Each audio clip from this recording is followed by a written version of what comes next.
Want some, get some. Can I get a hell yeah? Yes, I am a pirate. You have to go with the pirates because, of course, they have cannons and everything. It's a pirate's life for me. Be proud of who you are and what you are. You're pirate. It is a first down. Pirates. Because when you're at East Carolina, you go for it every time. Or you don't coach at East Carolina, you don't come to East Carolina, you don't play at East Carolina with a weak heart. Write it. I think I've ever been in a building as loud as that was. It was deafening in there. Whoever Omaha, I can promise you that.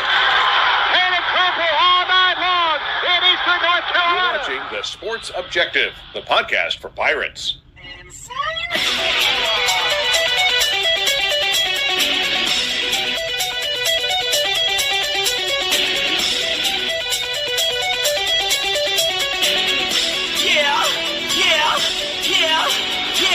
My heart is purple and gold. I'm a pirate down of my soul, and I don't back down, not at all. Find out when the cannons explode.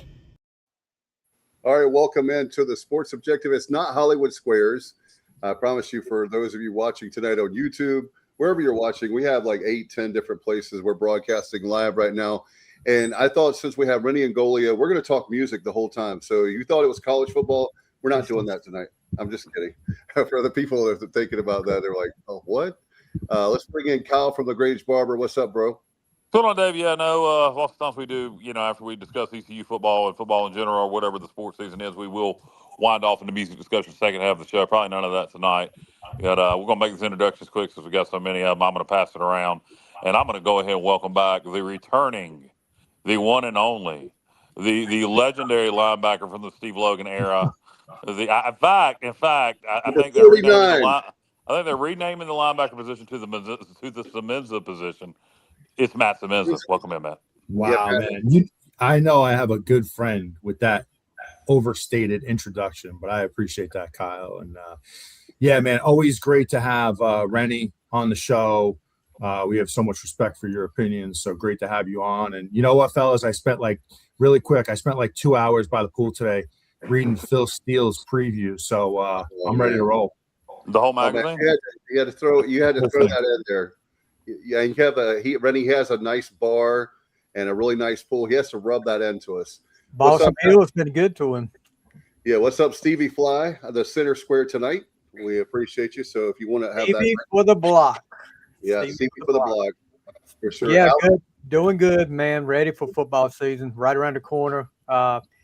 I know Kyle won't like to hear this, but another 2 weeks, maybe 2 weeks, and we got our first NFL preseason game. So I'm hyped up for that. Stevie, how's it going to be this year? This will be your first time in about 20 years you're not going to be coaching high school ball. How's that going to be for you?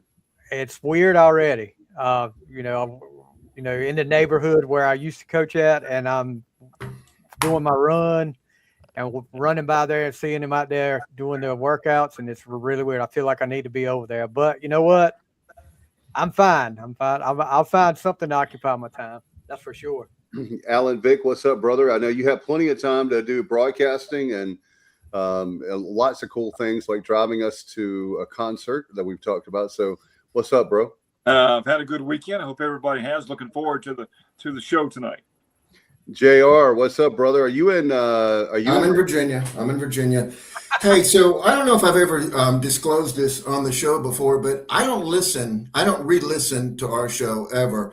But last year we did the American preview and with Rene, and I listened to that not once, not twice, but 3 times because I wanted to make sure I didn't miss anything. That's how much I value your opinion, Rene.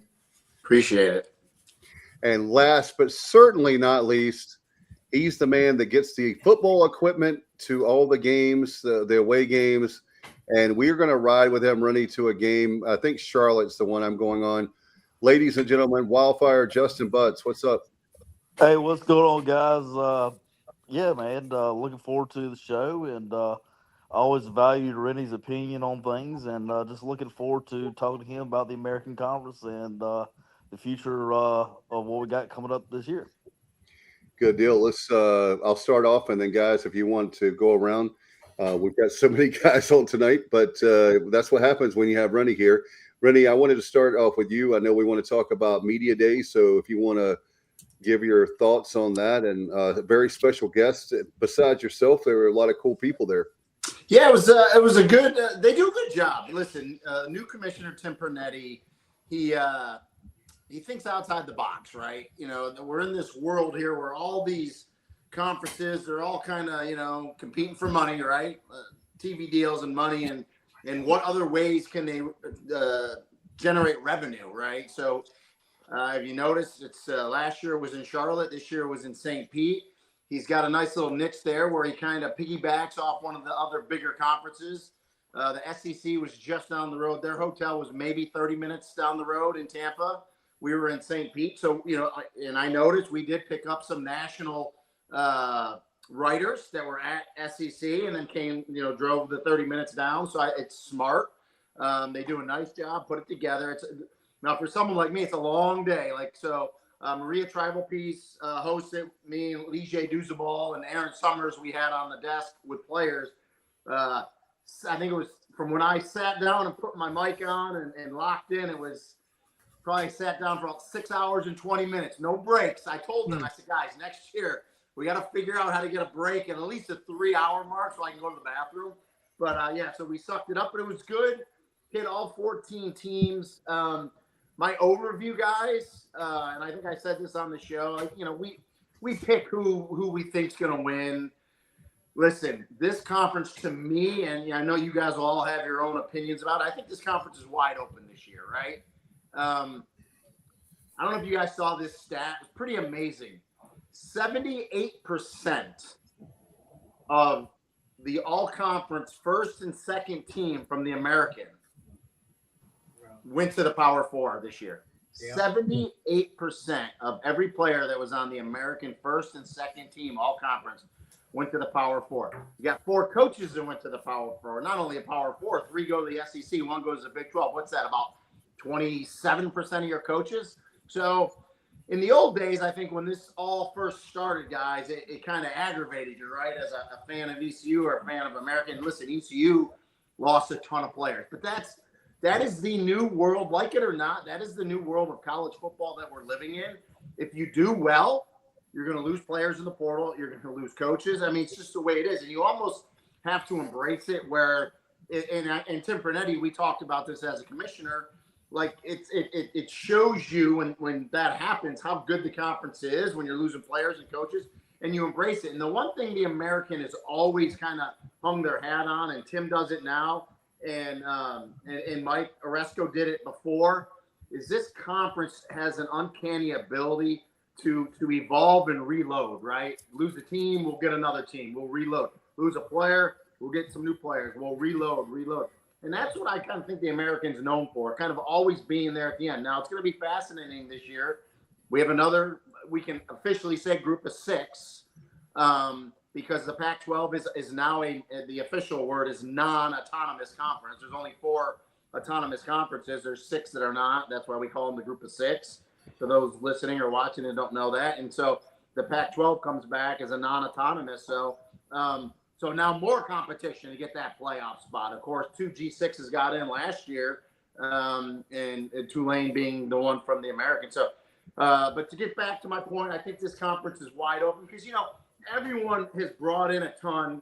Even though ECU lost a lot, they brought in some nice pieces. You look on paper and everything looks good.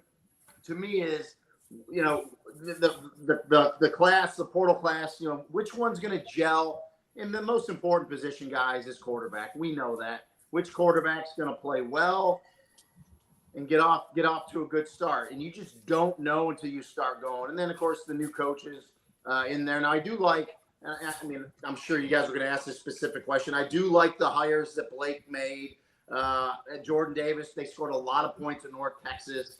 So I think he's going to have that same type of philosophy, that same mentality that ECU had on offense last year. And then Jordan Hankins, who was at Memphis, I did a few Memphis games. I really like him. And the thing I also like with Blake that he brings in 2 coordinators that were in the conference last year.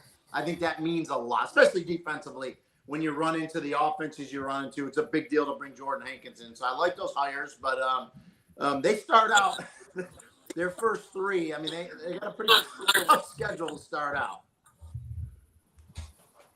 Yeah, Rennie, you know what I always appreciate when you watch these media days? Got a little feedback here, fellas. We got a little. Everybody mute themselves if you're not talking. Alan, you've got feedback because for some reason. What always strikes me is you see the coaches come up and you see the different personalities kind of back to back to back. And, you know, it always impresses me in this league. I mean, it's just like, to your point, every year it has to reload because everybody gets poached. But when you looked at it this year, Rennie, were there any coaches in particular, I'm talking about like new guys to the league, that kind of jumped out to you that you're like, all right, this is just a great hire for this school? Well, a couple different ones. So Neil Brown, obviously, is a proven commodity, right? He won at Troy, went to West Virginia. You know, it didn't work out there at the end, but he had some good seasons. So he's a proven commodity. Now, North Texas, and this is the thing I love about this conference. And so if you were rooting for a team that had a down year, that's the one good thing in this portal era, guys. You know this. You can do that 180. I mean, who saw North Texas going 12-2 last year? Raise their hand. No one's raised their hand. Rene. Now, they lost all those great skill players at Oklahoma State. Now, Neil brought some good players in the portal, but, who knows, right? Taven Jackson being one of them at quarterback, who's kind of been a bunch of different schools.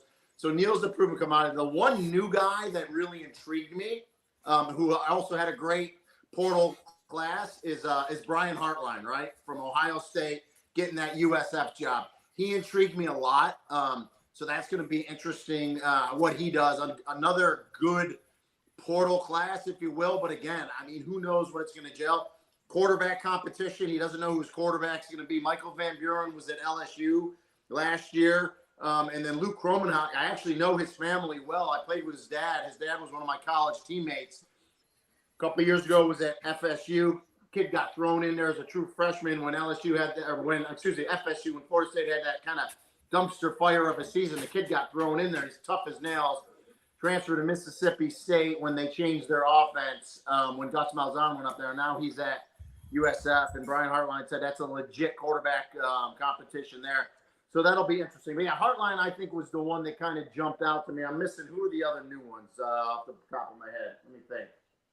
You got Memphis. Charles Huff's the real deal. He's a good coach. Real deal. He's been proven everywhere he's gone. I love what he had to say. He personifies like the kind of coach where you're like, okay, man, I love what he's saying. And he gets his players to play hard for him. And then who else? Tulane. And then Tulane. Yeah, Will Hall. Will Hall. I actually have done games of his when he was at Southern Miss. I think he's a good quality coach. I don't think he moved the needle for Tulane, for the Tulane fans. But listen, he's a proven coach. He's won before. He knows that area. So, but there's going to be a lot of pressure on Will Hall now, Kyle. There's no doubt about it. You jump in there after Willie Fritz and John Summerall, there's going to be some pressure on you, and it's going to get hot real quick if they don't win some games. So, but I was impressed with all of them. But Hartline, the most intriguing. Neil Brown, proven commodity. Charles Huff. Memphis is going to be.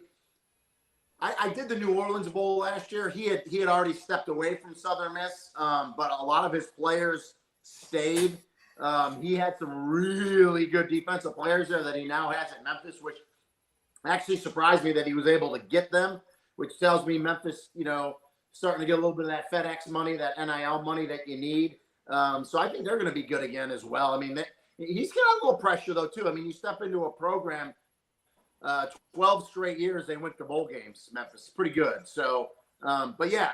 But, I'm kind of rambling here, but it goes to my point where I really do think the conference is wide open. You talk about East Carolina having a lot of new players, and that's true on offense. We're like in 30-some new players. Memphis has over 60 new players. Yeah. I mean, it's insane. I'm going to ask you specifically about East Carolina, and then we'll jump back into some other teams. You talk about, you look at these portals, and I'm not worried about defense. Defense, whether they started or not, Blake rotates so many, that's his defense. Yep. Offensively, brand new offense. We got brand new offensive coordinator, brand new offensive line coach, brand new running backs coach, brand new receivers coach. Two quarterbacks who I think are both, capable, competing for the job. new receivers, new running backs, a lot of experience, just not experience playing together. I think one of the unsung things we did in the portal was the offensive line.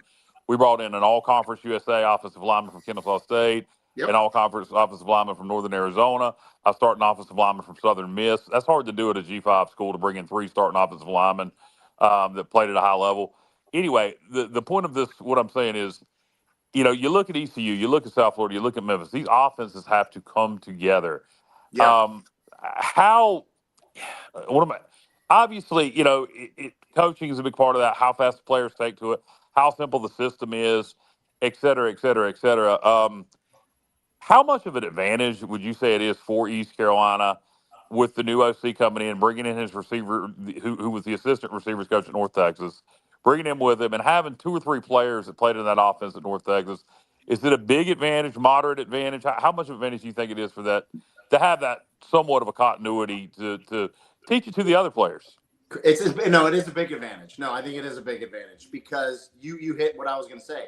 It helps in the locker room as they're communicating with the other players, right? It's one thing to get coached up by a coach, and Matt can tell you this too, but when you're in a locker room or you're in a huddle or you're eating lunch and you're during camp and you're talking to a player that's been in the system and he says something and you're like, oh yeah, that makes sense. And then stuff starts to click. So it is an advantage, no doubt, to have players in there. Getting back to your other point of just in the offense in total, and I do agree with you. I think defenses gel much quicker, even with new pieces, but they got a good returning nucleus there. Blake was really, really, really happy with the offensive line. And we can talk about the quarterback slinging it and bringing in skill players. I've always said this. I've said it on this show. I say it on my broadcast. I'm an old school player, old school broadcaster, but it doesn't matter what offense you run. I don't care if you're up tempo, you want to snap the ball every 7 seconds, or you huddle up and you want to run the ball 50 times a game. You have to win at the line of scrimmage. And Blake was really, really excited about this offensive line. Great pieces. Brandon Best, who you mentioned from Kennesaw, the center, don't forget, he started out at a P4. I think he started out at Wake. So you love it when, you go Power 4 and maybe it doesn't work out. You go to somewhere like Kennesaw, and because there's how many guys are just late bloomers? There's a ton of them. And that's one of the nice things that the portal can do, especially offensive line. Sometimes it takes time to develop. So he was super excited about that O-line, which to me, if I'm an ECU fan, I'm comforted there because you got to win up front. And I think all the other stuff will fall into place. Now, the unfortunate thing for the offense is it's reps, right? It's reps. And you guys know you can't. It's not like the NFL, even though their preseason games are just two-hand touch anyway. But it's hard to get those game time reps in training camp in college football. And that's why, obviously, so many people play, some easier games early. Well, easy, throw that out. I mean, not only do you go to Alabama, right? But then you play App State, which is, it's a Sun Belt game, but the rivalry game. Into a nice little rivalry, right, in the state. And then you turn around and play Old Dominion, another Sun Belt team. So you got 3 games, and then the fourth game, I think they got an FCS, right, or someone like that. I don't have this in front of me. So, those first 3 games, they're going to have everything they want right there in those games, which is tough for offenses to gel. Sometimes you're like, okay, can I play no offense, an FCS early and just kind of get that confidence and because this is an offense. The one stat I saw, guys, when they had over 400 yards of offense, they were 7-0. So kind of shows you if you can move the ball, and they did it fast. They did it fast too, which puts pressure on your on defenses. But and then you hit on it too. I think Mitch Griffiths and Emory Williams, 2 really quality quarterbacks. Who's going to step up and can they get this system down and gel? So it's there's a lot to be answered, but the potential's there.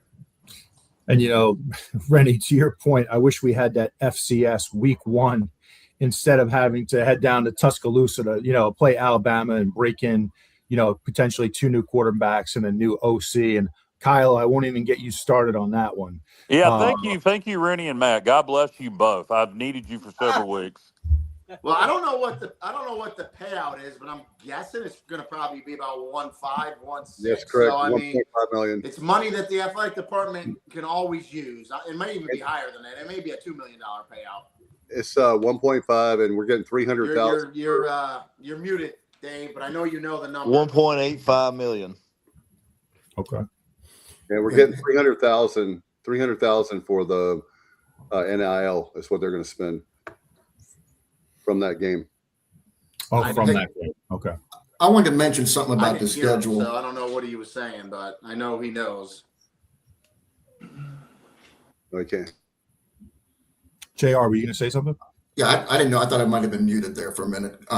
Yeah, I said I wanted to say something about the schedule. You know, if you look at the Media Days poll, which isn't done by the coaches, or I guess Tim Pernetti decided they're not going to have a conference-sponsored preseason poll. Can you guys hear me or no? Yeah. Yeah, I can hear you. Can you hear us? Now I can. Okay. Oh, that happened. Did someone leave or something? I'm not hearing JR though. For whatever. Okay, so what I was going to say, Rene, is he can't hear you, JR, I don't think. Oh boy, I can't. Yeah, he can't hear. Can you hear me? JR, Dave, leave and come back. Rene, can you hear me? No, he cannot. Can you hear me? Now I can hear Dave. Now, yes. I'm leaving and coming back. All right, JR's going to come back. Hey, it's opening week technical difficulties. You know what I mean? It's week one. We're trying to work out the kinks. We all have to work out the kinks. It's our sponsor not holding up. Balsam Hill is not holding up their end of the deal with its sponsorship. Gosh, no. You need to got to get our sponsor on.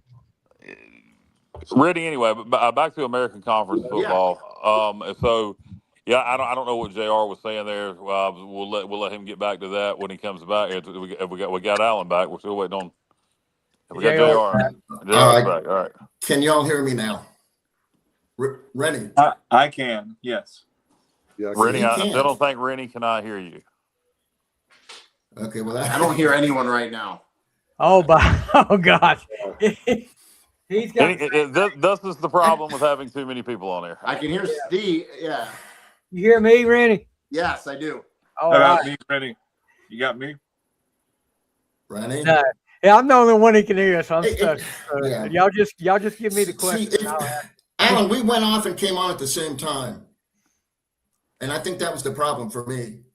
Okay. Do you want me to back out or come back in? No, I'm going to just go out and come in, but just stay where you are. I think what happens when you do that, it mutes me, but go ahead. We'll figure it out. Okay. Can you hear? I'm the only one you can hear, Rennie. Right now, yeah. I think he can hear me. I've just been. I can hear Kyle. Yeah. I've just been quiet with embarrassment. Rennie, as you look at the American, and we talk about all the new coaches coming in. There are a couple of coaches that came in last year who I think teams will take drastic steps forward this year. You look at Temple.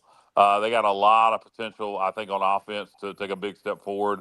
Florida Atlantic is a team that a lot of people think is going to be very exciting, and they play an exciting brand of football. Yep. Their defense needs drastic work, though. I don't know if they made improvements on that side of the ball. If not, they're going to have a lot of 49-50 type football games. And then the other one that I think isn't getting a lot of talk, but I think they did really well in the portal, and I think he's a great coach, Trey Lamb in Tulsa. Yeah, Trey Lamb's another one.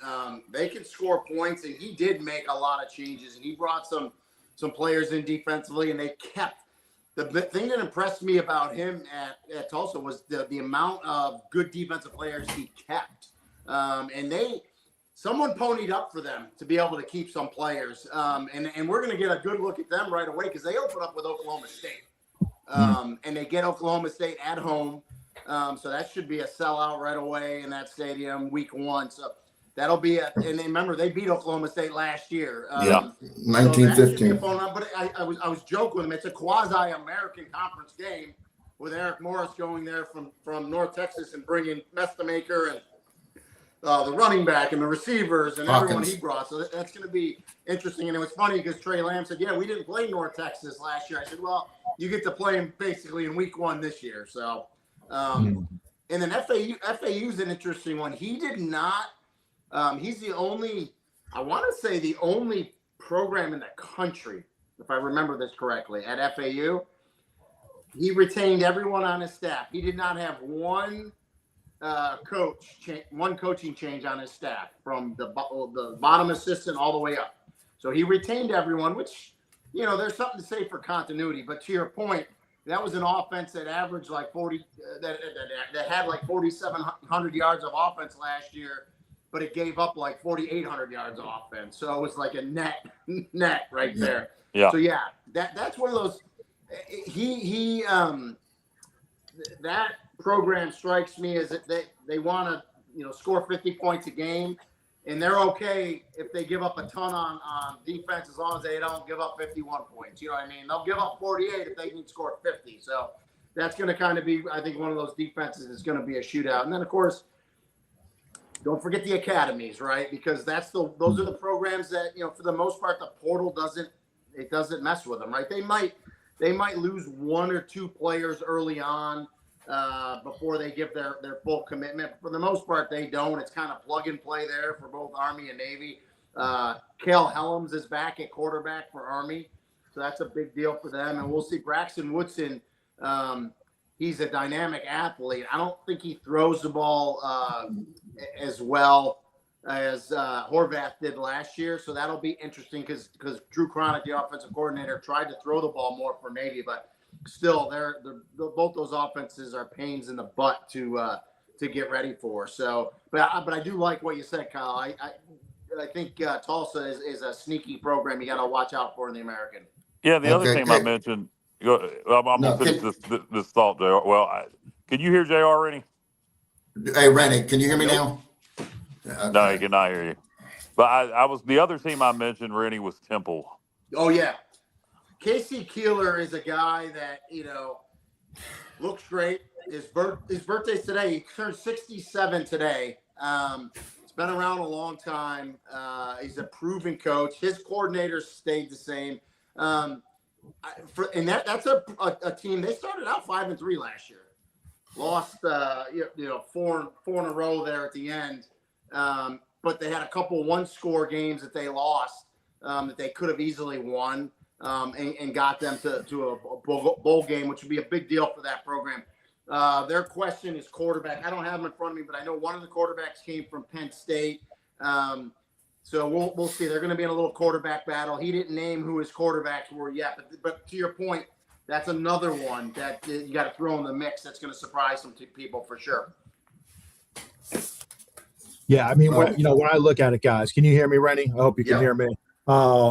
Sorry for JR there. He's Alan, can you maybe go out? I think it's you and me that are messing with each other. Is there a way that you can let me come on first and then you come on? Sure. I'll back out for a couple of minutes. You do what you then come on right after me. Sure. Yeah. Thank you. Appreciate it. We'll see if that works. You want to go give it a shot, JR? Oh no, he's got to come back in. All right. Well, I'll just go ahead and start with Rennie, you look at Navy, obviously.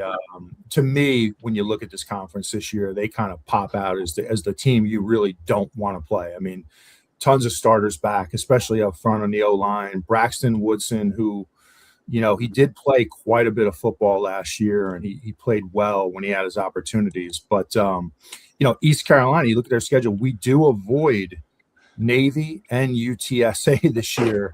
That's a nice little gift, although I would have loved to play UTSA after they get a little payback from last year, guys. But, you look at that schedule, Rennie, I mean, those are two big teams in the conference that are not, on our schedule this year. Yeah, no, I mean, other than we talked about those first 3 games, which, of course, none of them are conference games. I'm looking at it right here. You get North Carolina Central, and then you get right into conference play. Rice, right, is a game that, if you're an ECU fan, you got to win that game at home. You go to UAB. There's another intriguing one that's had a kind of regroup. They bring their quarterback back. They got thrown in there at the end with Alex Mortensen taking over the program. So for all intents and purposes, a new coach there. At Memphis, Temple, USF, at Charlotte, at Army, and FAU. So yeah, it's a very manageable schedule for ECU. It really is. But again, I think, and we mentioned it, I think defensively, okay, can that offense get going? And again, the first 3 games are one thing, the first 4 games for that matter. You really want to be gelling for conference play. So, I mean, at least they got some time before they jump into conference play, which I think is a big deal. No doubt about it. And, you always want to catch those academies if you can early in the season, in my opinion. It's always better to catch them early in September before that triple option really gets itself established. ECU does have to go to West Point late in November. Now, that's a game that, as I go through this schedule, that's one that gives me some concern there. And don't forget, I mean, it's just not Army and Navy. Rice runs a triple option too, so right. They'll get them early. So, and they brought in a new quarterback, Ja'Cory Brown from UCF actually. So a bigger 6'4", 220-pound quarterback that's going to be running triple option. So intrigued to see him run that offense. Rennie, going back to, more East Carolina focus, and we kind of touched on it a little earlier with Alabama game 1, App State game 2. Those are kind of the 2 I'm focused on for the first 2 games of the year. App opens up with Maine. I don't know how much Sunbelt you've researched. App's another team with 60-some new players. Yeah. I do think that them playing Maine in week 1 with us playing Alabama is a little bit of an advantage for them to get their offense going. But they have beaten the Pirates 3 times in a row. Unfortunately, we caught them in 24 before we got it going. We didn't play them last year. This is a must-win for East Carolina. We cannot lose 4 in a row to App State. And with it being sandwiched, oh Jesus! Shoot! Can you hear it? Can you hear me? Can anybody hear me? I can hear you. I can hear you, JR. I can't. I don't. For whatever reason, I don't know why I can't hear JR. I still, I think it's Alan and me somehow. We're I don't know. All right, we got Kyle back. I think. Can you hear me, Rennie? No, he cannot hear me. I lost Kyle. Can you hear me, Matt? I can hear you. Yeah, can you hear me? I think the problem. You're like the only one. I can hear Kyle fine. I don't know if it's Rennie's connection or what. I thought maybe it was too many people, but now we got 6 people. So I'm going to go and come back. Hear Kyle. I don't know. If it continues to be him not being able to hear me, I'm going to go and come back. If it continues to him being not able to hear me, y'all just carry on. Oh, we can't lose you. Oh, he's on. Rennie, can you hear me now? Okay, Rennie still can't hear me. So I know Rennie can hear me, so I'll just keep talking. Okay, I'm going to get out too. Relay the question. Rennie, when just My to kind apologies.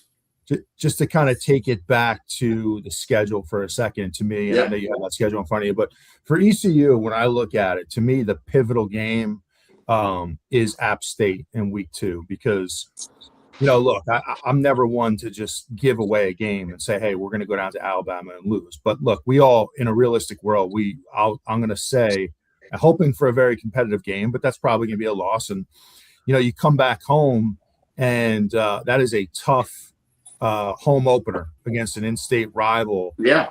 To me, that's the game that could really either springboard you to a really strong start to the season, or if you lose it and you wind up 0-2, now you're in a little bit of early trouble. Well, I saw App State in person a couple times last year, and he's doing his best to get this thing going again.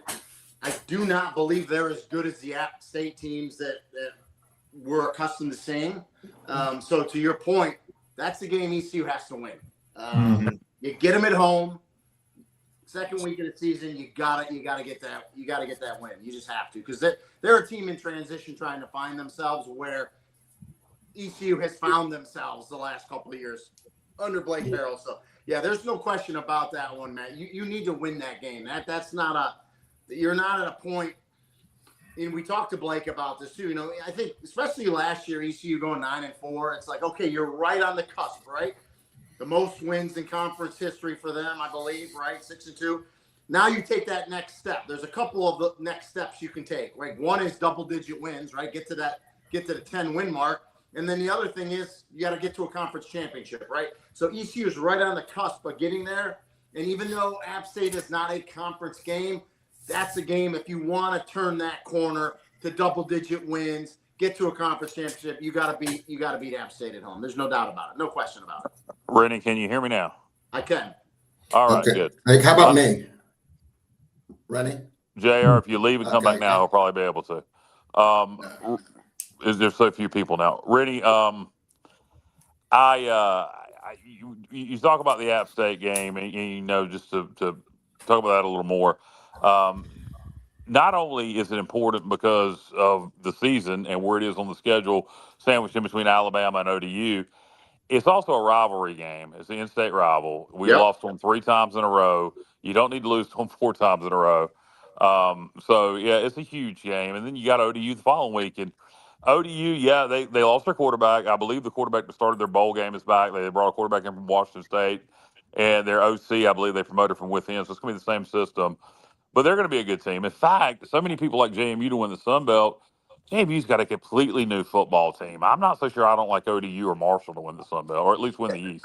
I'm with you. I haven't studied the Sun Belt, but just looking at it from afar, to me, it's going on in college football with the departures, the coaches and players. I'm with you. I think that's another conference that's kind of wide open as well. Yeah, I mean, JMU until shown this year, because that's the thing with college football now. You could be really good program, good have a great year, but you got to do it year after year, because the turnover now in these programs with the players and coaches, it's just something that we have never ever seen or experienced in college football. And until one of these bills gets passed, if it ever does, it puts a rein on the transferring. I mean, just from year to year, you just don't know what you're going to see. So I'm with you there. And then, you know, Billy Napier, nothing, you know, he's had success in the conference before at Louisiana, but just because he's coming from Florida, you know, there's going to be a little pressure on him too, because you're taking over a program that was excellent the last how many years? College football playoff team, a lot like Will Hall at Tulane. You know, you're taking over a program that went to the college football playoff that's been winning, and so the last thing you want to do is all of a sudden be halfway through the season and be, you know, 3-3 or, you know, or 4-3 for that matter, and then all of a sudden the sky is falling for those programs. So it's gonna be a fun year for college football for sure. No doubt. doubt. All right, JR, one more shot here. Let's see if we're game. Ready? Okay, hey, I gotta tell you, everybody's tried. Someone's their gonna best. have to relay the message. He still can't hear him. I'm gonna relay your message, JR. Oh, well, no, it's too much. Kyle, everybody's done their best to make it so that I can be heard, but it's just not working. So I appreciate the effort on everybody's half, but I'm going to get out just because, I mean, it's ridiculous. I'm not doing any good here. So I'm going to listen. All right, JR. We'll come back after Rennie leaves, and hopefully everybody else. I'm going to be crying myself to sleep tonight because Rennie is my favorite. So, oh, well. All right. Have a good show. I'll join later. All right, JR. Rennie, JR would have some good questions for you too. He's a stats guy, so he would have thrown some stuff at you. But we apologize for the unprofessional manner of the show, technical difficulties as it is. So it sucks. You know, of all times, the last time we had this problem was when we had former East Carolina quarterback Holt Naylor's on. So it's always when you have a good guest on, this kind of stuff happens. Listen, it's preseason for all of us. Well, it'll work out. You know, it's all good. No doubt. Rennie, can you hear me? You can't hear Dave either. You can't. Rennie, why don't we do this? Why don't we take it to a national level here and take a look at big picture? You know, obviously, look, Indiana, you know, who would have thought last year that Indiana would have won a national championship? What a job Signetti has done there. 3 straight national championships for the Big Ten.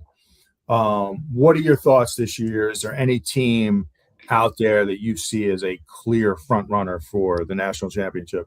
So the interesting thing, the American tie with Indiana is North Texas opens up with them. So I was joking with Neil Brown. I said, well, obviously, you know, these, and you guys know this, these schedules are made years in advance. So it's just funny. Like whoever made that schedule, right, for North Texas years ago was thinking, okay, we're going to play a middle to the back of the pack Indiana, a Big Ten team, and we'll make a nice little payday, and we'll go up there. Maybe we can knock them off. And then how many years later, it's like, no, yeah, you're going to play the defending national champion. So it's kind of funny. Listen, he's proven himself. He's a good coach. But you lose your quarterback, and so you could have all the pieces, but you replace that quarterback, and if things don't go well, it could go south in a hurry. But listen, they're going to be towards the top again. I think Oregon brings back their quarterback, right? So I think Oregon's going to be in it. Arch Manning, Texas, going to be really good. Georgia is going to be good. What all three of them bring back their quarterback, right? So that's a big deal. I think Notre Dame has a schedule where they could really have a bad year, and they're going to go 10-2, and they're going to be in the playoff. So I think the schedule sets up for Notre Dame. So those ones that I mentioned right at the top with Indiana, I think those are your front runners right now. But again, because of where we are in college football, someone will come. I think your question was, Matt, like, could there be in Indiana? Let me see. I know you guys are too. Super intrigued what Lane Kiffin does at LSU. Like, that's going to be just fun watching that, because if you love him, you're like, okay, he's a great coach. He brought in all this talent. If you don't like him, you're like rooting against him. So, I mean, it's going to be must-watch TV, though, every week. So is it wrong to say I'm hoping for failure? Is that wrong to say, fellas? I'm hoping for a lot of failure at LSU this year. I can't help it. I can't resist. Kiffin, to me, listen, really good coach. I don't like the constant moving around, especially in conference. And Rene, I know, look, I'm not going to put you on the spot, but there's a certain arrogance to me with Lane Kiffin that really rubs me the wrong way. And I'm hoping it falls flat, but hey, listen, most likely when you're throwing that kind of money around, and he is a very good coach, he's a winner. Yeah. They're going to have a tremendous amount of success there. That's what I anticipate is going to happen, but I'm hoping for the worst. A lot of pressure on him, though, so it's going to be fascinating. I'll say this for him, and I'm not a Lane Kiffin apologist. I don't know him, and I've actually never called one. I take that back. I actually called one of their games when he was at FAU. But to your point, I think he just left and took another job. I don't know where he went from there. Ole Miss. Well, it was. It had to be Ole Miss, but Charlie Weiss Jr. was still there and coaching them. So, but I still haven't had a face-to-face contact with Lane. I will say this, and I do agree with what he said at SEC Media Days. Like, the calendar is such, the system is broken where these coaches are put in a no-win situation. Right? Listen, he got all the oxygen, and I get it because he left a playoff championship caliber team, right? Which is just kind of blew everyone's mind. A lot of other coaches left their teams as well, and it's just the calendar sucks. They need to fix. That's one of the things they need to fix. Where, you know what I mean? You got to get it like the NFL, where you play the games. Then you have a free agency, a la transfer portal. Then the coaches can leave. Then you have OTAs. Then you have training camp. Like, we got to have some. Rene, I had an idea for that, and some people like it, some people don't. Tell me what you think. Let's hear it. I say transfer portal doesn't open up to the end of the academic year. We do away with spring ball. We start fall camp at the end of June, 1st of July. All the new players report then. We have basically an NFL type system. Yeah, I think they're going to do away with spring ball. I think they're going to go to the NFL model where it's OTAs, and so you might have 20 OTAs, and you can do with them how you want and spread them out. I love every coach I've talked to. At least eliminating the spring portal has made a big difference. I had a conversation with a Power 4 coach, and he said, listen, when spring ball ended, I didn't have these kids come up to me that knew from spring ball that they weren't going to really play next year. And they said, oh, well, this team's offered me this money. He goes, I didn't have to deal with any of that because the portal was closed. There was nowhere to go. So I do think that made a big difference. The hard thing with that one portal is, we all think about the football calendar, but the schools are thinking about the academic calendar, and you have some schools on trimester, and it's a mess. But at least they're trying to fix it. But yeah, to your point though, I mean, there has to be more of a set structure there with that window. Now, listen, we could talk about it too. Like the calendar this year, super late, as you guys know. Like week 1 is September 5th. Usually week 1 is like, late August, early September. I mean, the championship game this year isn't until January 25th. So, I mean, everything's kind of pushed. And so, but I'm one of these guys. I'm a proponent of moving the calendar up, that the week 0, there's a light schedule week 0, but I would just soon make that week 1, get rid of 2 byes, which they did this year. They're back to 1 bye and kind of condense everything. But much like Washington, D.C. and politics, which is trying to help football, and they're finding out what a zoo. Well, they're trying to help college athletics, and they're finding out what a zoo it is. It's like a cat with a laser pointer. You point it over here, and they all go over here. And then something else comes up, and they all go. They cannot stay focused on one thing, and that's why, whether you love or hate, I still call him Coach Tuberville, Tommy Tuberville, who's a senator in Alabama running for governor. He at least issued or wrote a narrow bill just dealing with the transfer portal and in 5 years to play 5, right? That is something that the other bill, the bigger Save College Sports, whatever it's called, I think Protect College Sports Act, the bigger one, which the SEC and Big Ten don't want to sign on to, so it looks like it's doomed to fail. The 5 to play 5 and the transfer, when I say transfer portal, I think the bill says, and which I agree with, and I know you guys do too, you can transfer 1 time without penalty. After that, you're going to sit out a year or you're going to graduate, because once you become a graduate, you can transfer freely. We know that one too. And I don't even have – Is that going to pass, Rene? What's that? Is that likely to pass? Well, I don't think the Protect the College Sports Act is going to pass, because there's too much language in there. And again, the SEC and Big Ten. So the having to sit out 1 year if you transfer more than once, that's already passed, is what you're saying? It hasn't passed. But see, Tommy Tuberville put it in a separate bill, thinking that he can get everybody aligned on that, because it's in the big bill.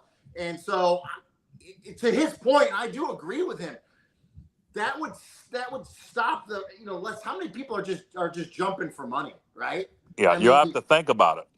Correct.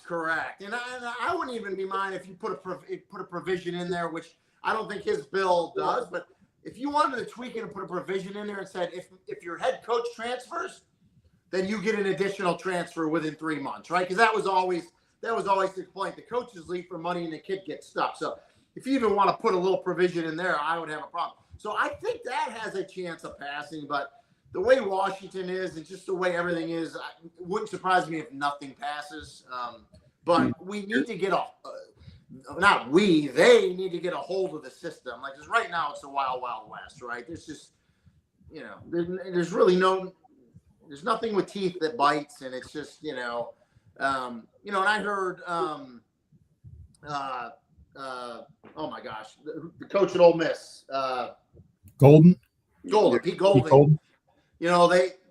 They kind of went after him, reference to tampering, and he said, listen, basically he was excusing it. I mean, for God's sakes, I mean, he texted a guy that was not only enrolled at Clemson, he was in class. He was in class at Clemson when he got the text. So, like, if you can tamper like that, I mean, no holds barred, right? Yeah, they do nothing to enforce tampering. They do nothing at all. It's a joke.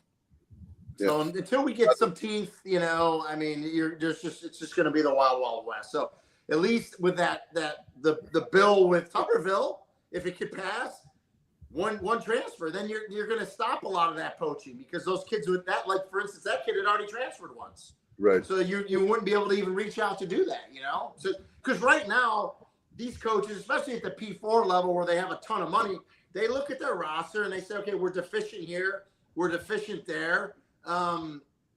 Let's go shopping. What do we need? What do we need on our roster? So, it is what it is. So, I saw someone in the chat doesn't like Tuberville. I'm not saying I like the guy. I don't like the guy. Paul, he's a politician now. No, I think Bubba was quoting something Tommy said. I guarantee it. Okay, I got it. Yeah, Cincinnati got mad. Well, he got mad. I think on there. Look at Bubba. Go to hell, get a job. Yeah. So, and it's funny because I'm old enough where I've been broadcasting long enough where Tuberville was the head coach at Cincinnati, where I actually little unknown fact here, a little senseless trivia, not that it matters. I called his last game at Cincinnati. It was at where the heck were they? Oh, they were actually playing Tulsa on a Friday night on ESPN2. And I thought, there's no way they're going to fire Tuberville. And like the next day he was fired. So don't ever come to me for my opinion because I don't know what's going to happen. Rennie, you were talking about the save protection, the save college sports. Basically, guys, they've got to get it done this week because you have the August recess. I'm the political nerd on the show, but it has to be done this week. If it doesn't, guess what's going to happen? You have midterms coming up. I'm not getting into the politics of it. I'm just saying how that's going to go. But if you're a politician, the last thing you want is something potentially controversial that you really have to take a stand on. But for me, I think there's a lot of good things in there. I think there's a lot of us that agree with that act, no matter who you vote for or what political party you're on. Is something that we can all agree on. Rennie, by the way, with SEC Media Days, I thought it was interesting with Sankey because somebody asked him about breaking away. And Kyle, we were talking about this ad nauseum. We've been talking about this, right? So he was on the Paul Feinbaum show. But basically, what it amounted to is he wasn't saying that they are actually going to break away. He's saying that somebody asked him, have you had discussions about it? And he was asked about if he likes his job. Right now, he doesn't, because basically where he's coming from is he wants to be more – my take on it is he wants to be more – pro like college sports and college football, but he has the members he has to protect the SEC that are really angry. The reason they're angry is because you have Matt's conference, the Big Ten, has won 3 straight championships. So they used to have that swagger, we're the SEC and we're going to come in and, win a championship every year. And now the Big Ten is kind of like it's a new era, so to speak. Oh, there's no doubt about it. Like the Big Ten has bragging rights on the field. There's no doubt about it. But I will say this but as far as the Protect College Sports Act goes, the Big Ten and SEC are in alignment with it, and that has to do with TV money. And listen, every person in this bill, it's a bipartisan bill, by the way, because Cantwell, she's a Democratic senator from the state of Washington, and you have Cruz from the state of Texas. So you got an SEC state represented in other conferences for that matter. And Washington now is a Big Ten state, right? It's crazy to say it. But a lot of it comes to, and I should say, Commissioner Tim Pernetti and the American, they're behind it. They want it to pass. A lot of it has to do with, pulling the money together and stuff. And obviously, if you're the Big Ten and the SEC and you're making, I don't know the exact number, you're making somewhere in the neighborhood of 85 million a school. You're not pulling, you're sitting there, you're like, I'm not going to, no offense to the Sun Belt or American or the MAC, but I'm not pulling any money to give to them. I'm just not, right? And so that's kind of, I think, where they're at. I think they agree with probably 80% of it, but that's probably that last 20%. And like I said, everybody involved, the senators, everyone's coming from a good place to try to save it. But at the end of the day, every single person, whether you're a conference commissioner, a head coach, a senator, you all have your agenda for whatever reason, right? And so you got to stick to your guns. I just think that there's so much in that legislation, in that bill. I don't think it's going to pass this week. I hope something passes, though. I mean, we gotta get some type of control. And when you get is the other bill that Tommy has proposed, is that coming up for vote this week also? Dave might know. I don't know. I haven't heard about. I heard about they were trying to pass it this week for the Save Protect College Sports Act.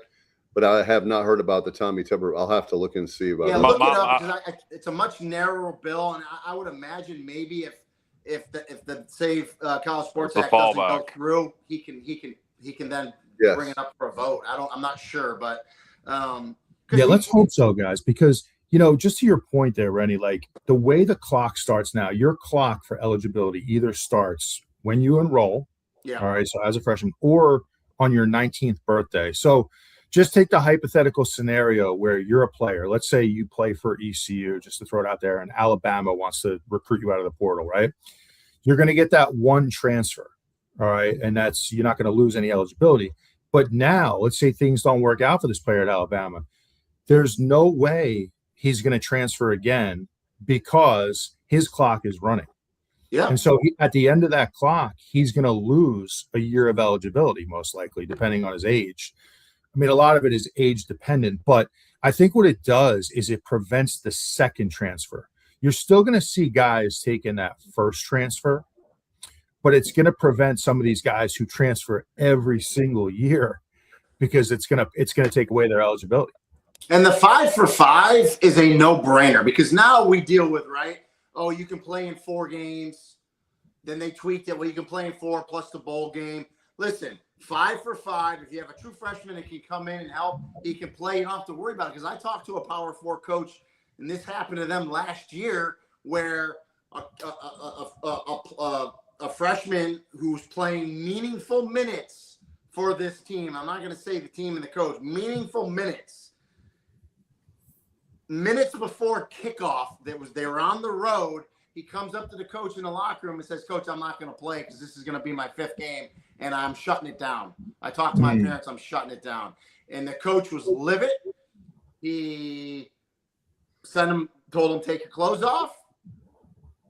Got an assistant coach, drove him to the airport, and flew him back to the city where their school was, coach. And Good. Said you're done. And that's the crap some of these coaches deal with. So at least the 5 for 5, you're going to get rid of that, and then the transfer. So that's a no-brainer. And both those things are in the Protect College Sport. They're both in that act, right? So, hey, we'll see, guys. But and to Tommy Tuberville's point, he believes if you can stop the crazy transfers that Matt just talked about, then a lot of the other things fall in place because you can have a ton of money, but you don't have players to give it to because not everyone can transfer willy-nilly. You can be Texas Tech and have billions of dollars from Cody Campbell, but if you don't have players just to go shopping, then it's going to even the playing field in that respect too, and that makes a lot of sense. Put the premium on high school recruiting again, because that kid you recruit out of high school, he's not going to be so quick to transfer now. So it makes high school recruiting so much more important again. I mean, it makes perfect sense. I'd love for it to just be, transfer one time, you got to sit out, but they're not going to do that.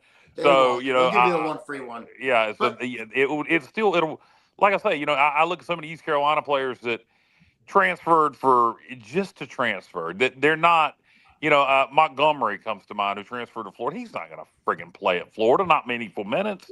Yep. And he would have probably thought long and hard about that, had he known that would have been, hell, we would already be, he wouldn't have been able to transfer because he transferred from Penn State to here. Yes. Yeah. And the thing is, he probably got a little bit more money at Florida. But what I would love to tell these kids is it's probably really good money. Don't get me wrong, but it's not life-changing, right? But if you stay at ECU and do what you can do, you'll go get drafted. And then you can make life-changing money. And so it drives me nuts. But Kyle made me think of something, Matt, getting back to Lane Kiffin. He did have a really interesting point that I agree with 100%, and I know you guys will too. One, we need to get back to the high school recruiting because the high school kids are getting just decimated because of this portal crap. There's no doubt about that. But he also had a very interesting point. There should be a NIL, a money cap on high school kids because he's like, we're giving high school kids unbelievable amount of money, and they've never even stepped on the college field yet and played. So he believed, much like the NFL has a rookie cap, there should be a cap for high school kids. I agree with that wholeheartedly. You shouldn't be giving a high school kid $500,000 out of high school or $1 million, whatever. Some of these programs are giving ridiculous money to kids right out of high school. There should be some type of cap there, but I guess that's probably wishful thinking. There's so many things that need to be fixed. Let's just fix one or two of them first, then we'll go from there. Rene, I heard this week on for SEC Media Days. This blows my mind. I put in the group text to you guys earlier. LSU, speaking of Lane Kiffin, their NIL, their roster money, the money for players, $50 million. Yeah. I'll repeat that, $50 million. If you want to know what's wrong with college football right now, $50 million. I think isn't our athletic budget for ECU, it's north of 50, like 54 million. It's up there. So basically, I just looked this up last night. Don't ask me why, but I looked this up last night. It's actually 68 million if Google AI is correct. Okay. All right. Well, hey, that's even better. Well, they might be counting, because I was going to say, you fire a coach, you still got to pay the coach. Then you got to pay your new coach a ton of money. You upped your staff money. The new coach is in there. So, I mean, it's just, it's – and to the point that we've talked about before on this show, eventually – well, first of all, that it's not sustainable for any program, but some of these programs, they're giving their best effort. But eventually, the ECUs of the world, like, you just can't compete at the same level if you don't have that type of money. Now, it's important that you can compete within your conference, and I know that's what drives the big. So, I'm sure within a certain realm in the American, everyone's probably decently close. I mean, you're going to have your outliers. You got Memphis and South Florida at the Correct. top, and then East Carolina, UTSA. God, there's a couple. We're in the top four, but the only one right now paying over 20 million of revenue sharing is Memphis. South Florida is about to do it. We are, I was told, around 15 to 16 million in rev share. We're in the top four in the league, according to Gilbert. Don't you love how when they passed the House bill? Speaking of back to bills, the rev 20 million cap, 21.5, and everyone thought, oh, that's where it's going to be capped. That's nothing. That's not even a speed bump.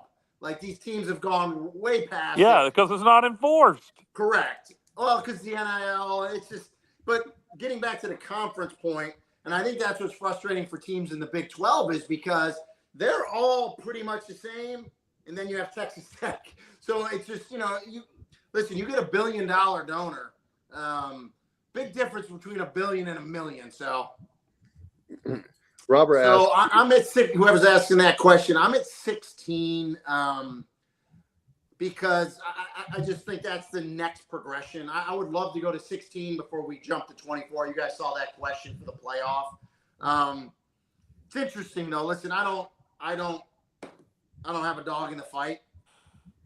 But people need to read between the lines and see what's going on. So ESPN, obviously, who I work for, but I have no inside knowledge of anything. I just, as a fan, I can see ESPN has the college football playoff contract through 31, I believe. The contract states ESPN owns the rights for the 12-team playoff, and if it goes to a 16-team playoff, ESPN still retains it. If it goes past 16, then it's out for bid again. So right there, you understand why the Big Ten, who's aligned with Fox, wants it at 24 so bad, right? So there's a lot of that going on too, a lot of contractual stuff, and it's but that aside, I just think 16 is the next normal progression. I would like to see 16. Like when I started playing college football in the 90s, when FCS, which was 1AA back then, and we had a playoff, it was 16. That was the original number. It was 16. I just think that's the better number. And that would have solved some of the issues with what we dealt with last year. Like Notre Dame and Miami both would have been in. BYU, which I think was deserving last year, although it's not deserving. But they would have been in a 16 team. And then probably would have got, and probably Vanderbilt with 10 wins probably would have been in last year with a 16 team. So I think 16 would be good. Listen, I think if it goes to 24, and it could one day, but then we're talking about super realignment in terms of the schedule that we talked about, starting earlier. You're probably going to do away with conference championships. As we believe, Group of 5 champions should get auto bid if we go to 16 or more. Yeah, I do. I do believe. Well, if you go to 24, let me say this: if you go to 24 and there's 10 conferences, you got to give every conference champion an auto bid. Oh, they're not going to do that. They're not. You're right, Kyle. They're not. But I would be happy at that point if they gave, if they, instead of saying the 6 highest rated conference champions, said the 7 highest rated conference champions get it automatically. Think about how the Group of 6 is getting screwed this year. So it stays at 12, but now you add a whole nother conference, right? That's in this pool for the Group of 6 or this new Pac-12, and for all intents and purposes, Notre Dame's guaranteed a spot, right? If they're in the top 12, they automatically get in. They're going to get one team, and that's it. Yeah, so it's tough, and that's Tim Pernetti's big thing. And I agree with you, Kyle. He says if we go to 24, then the access has to be doubled or more for the group of 6. I'm with you. They're not going to do it. They're just not. Yeah. Two quick things related to that. And I asked Aaron to come back. Hopefully he does. I think with less people here now, he probably be able to get his questions in before we let you go. But two quick things on a national scale.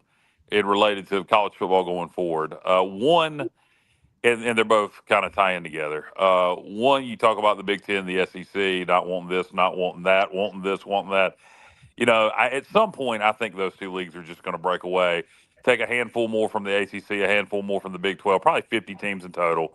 And then the rest of us can go back to playing college football. And I wish it would happen sooner rather than later.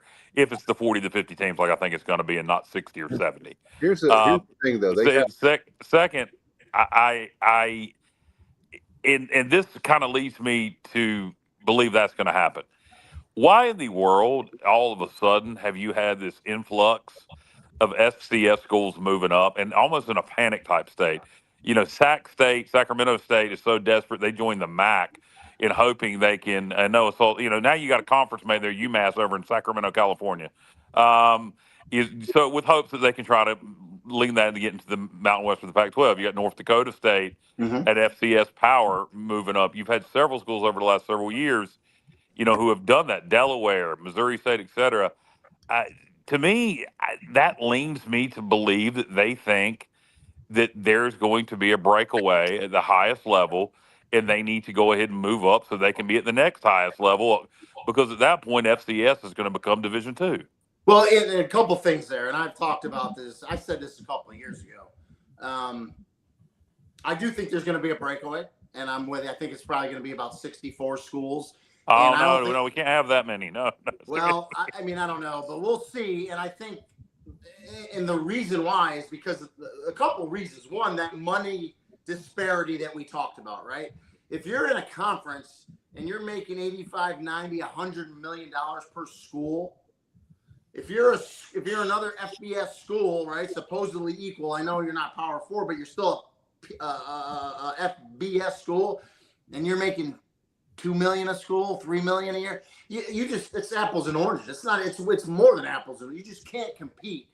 I don't think anything will happen until the next iteration of the TV contract, which most of them's around 2031. But I do think because of the money disparity, is going to be a breakup. To your point about these teams jumping up too, a lot of people fail to realize it's literally, and I've seen multiple schools, and I went to UMass, so I know the cost. It's literally just as expensive to field an FCS program as is an FBS program. So at least with an FBS program, the return on investment is usually always more because you're going to play those big P4 teams. You're going to get more money from a FBS conference revenue and with TV money. So you look at North Dakota State, said, yep, it's time to go. Listen, Sacramento State wanted to do the jump so bad. Not only did they take a probationary position with the MAC, right, which we talked about how far that is away, obviously. They paid the MAC to get into that conference, a la kind of like what SMU How did, much right? did they pay the MAC? Because I've heard a crazy number. They paid them. I'm not sure what the exact numbers. I want to say like 15 or 20 million. I could be wrong. Yeah, that's what I heard. That is nuts. But not only that, Kyle, they are, and I know this because UMass is the MAC.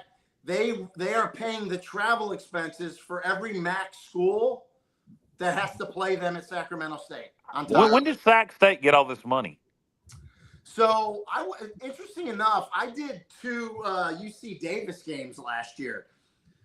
And for those that don't know, Davis, California is 20 minutes from Sacramento. They were actual rivals.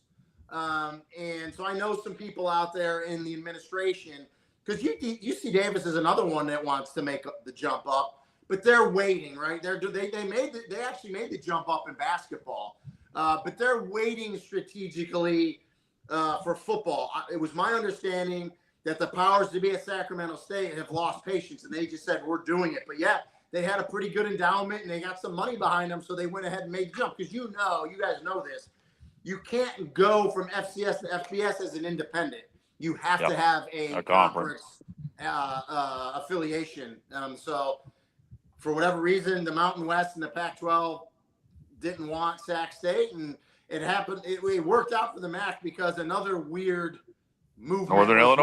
Northern Illinois left the MAC to go to Mountain West. So well, they were in the Big West in the 90s before they rejoined the MAC. Yeah. So, and they're kind of in that region where travel's not too crazy, and they're only doing it in football. Their other sports are staying in the Midwest conferences, but it's a crazy time for sure. North Dakota State's another fascinating one, though. How they're going to do right away. And don't count against them right in the Mountain West. So that's going to be fascinating as well. But yeah, the movement and the one thing, guys, out of all this, I know we kind of complained and bitched a little bit. And this is the one thing the SEC still rules the world in, even though haven't won a championship in 3 years, is ratings. They still get monster ratings. Ratings in general are up, and popularity it's only second to the NFL. So a lot of this craziness, I think, keeps people involved. So what was this question? Where does Rene see ECU being in the next real life? That's a fascinating question. Fascinating question. I think from a program standpoint, you guys know I love Dowdy-Ficklin. It's my favorite Group of Six stadium. It's to me, it plays the part, man. It just looks the part. It does the part. When you guys sell that thing out, it's phenomenal. To me, you need the movers and shakers behind the doors, behind the scenes to push it, right? So you guys would know better than I if ECU has the pushers, the movers and the shakers. Now you gotta be winning. I think that helps. You can tell in the American, obviously USF is aligning themselves for a movement. Beautiful on-campus stadium. They're getting ready. We know Memphis has already been trying, right? They're ones that are aligning. I think, Tulane for the most part. But I think ECU, as far as all the American schools, is sitting in a good spot as long as they get the movers and shakers to be able to push them from behind and bring some of that money in, right? So I think they're sitting probably, if you took all the Group of Six schools in the nation and said, hey, who's going to take this realignment if there is one, I think ECU would be top 15 schools of all the other Group of Six that would be right in there. And that's all you can really ask for is being in striking distance, because so much is going to happen. Yeah, there's a lot. I think go ahead, man. Dave. Oh, sorry. We all talk at the same time. My bad. Do you ever foresee a possibility? And this is something that I really love the idea of, but you take the American Conference, some sort of combination with this new version of the PAC. Do you ever see sort of a combination, a joining of the two, a merger, to put together sort of a power Group of Five conference? Yeah, it's interesting. There's so many ways it can go.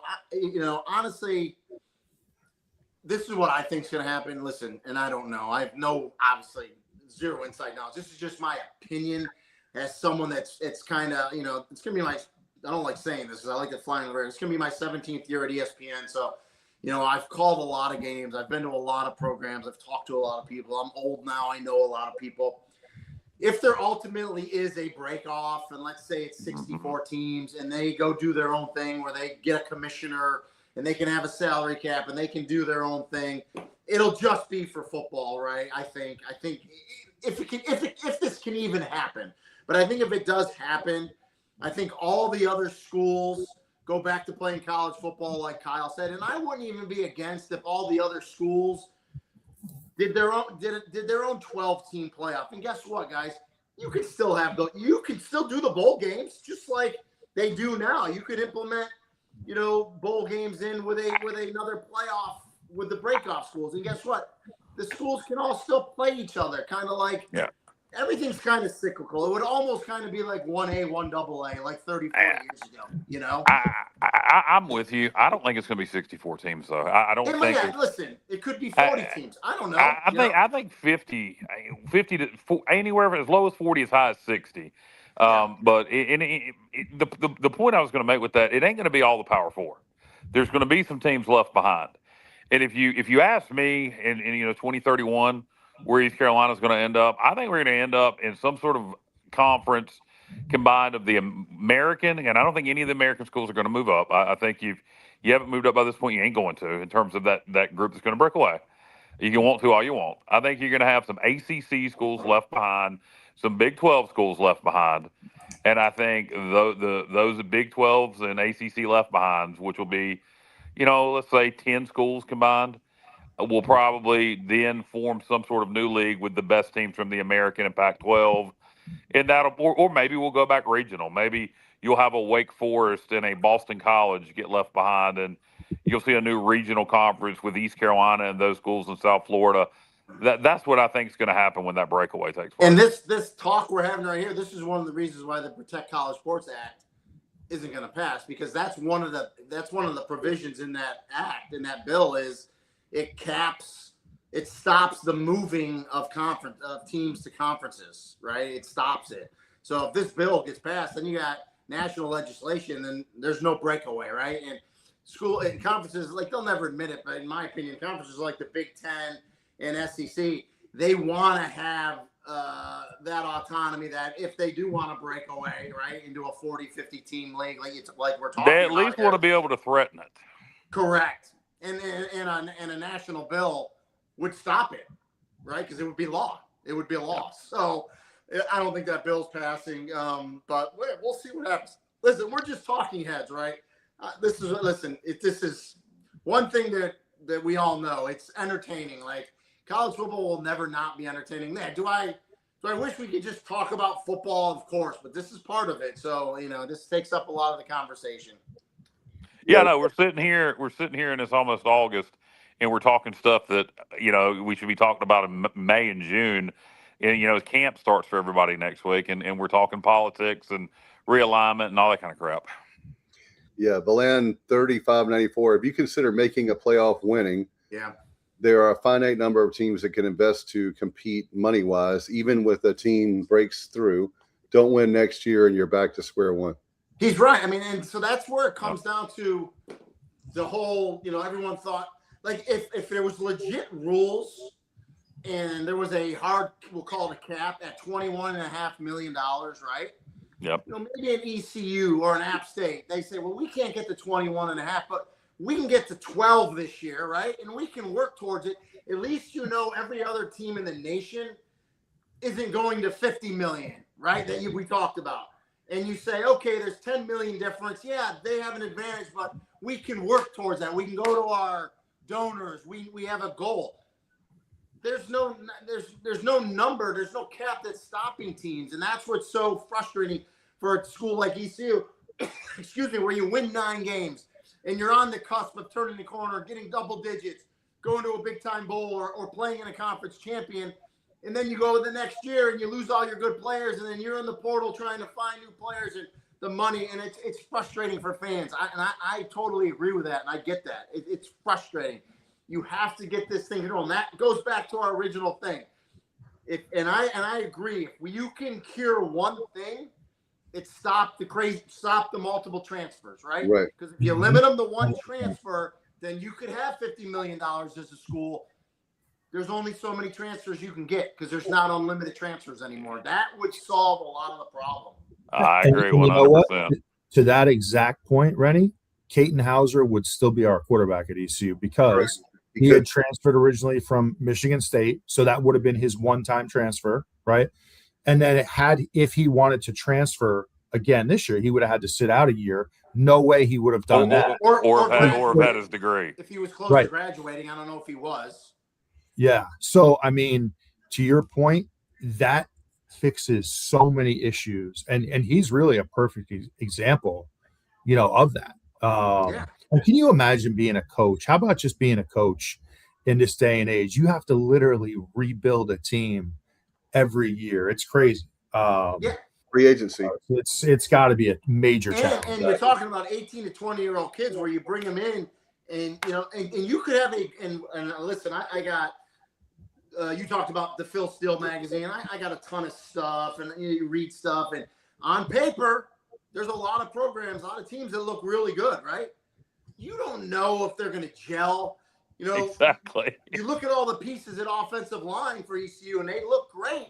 But you guys know the offensive line, that's the 5 guys you have to work as a unit, man. And sometimes you throw those pieces in there and they don't gel. And you could have 2 or 3 really good-looking quarterbacks on your roster, and it just doesn't happen. I mean, look at ECU, right? Everybody was Garcia, right? A few years ago. Garcia.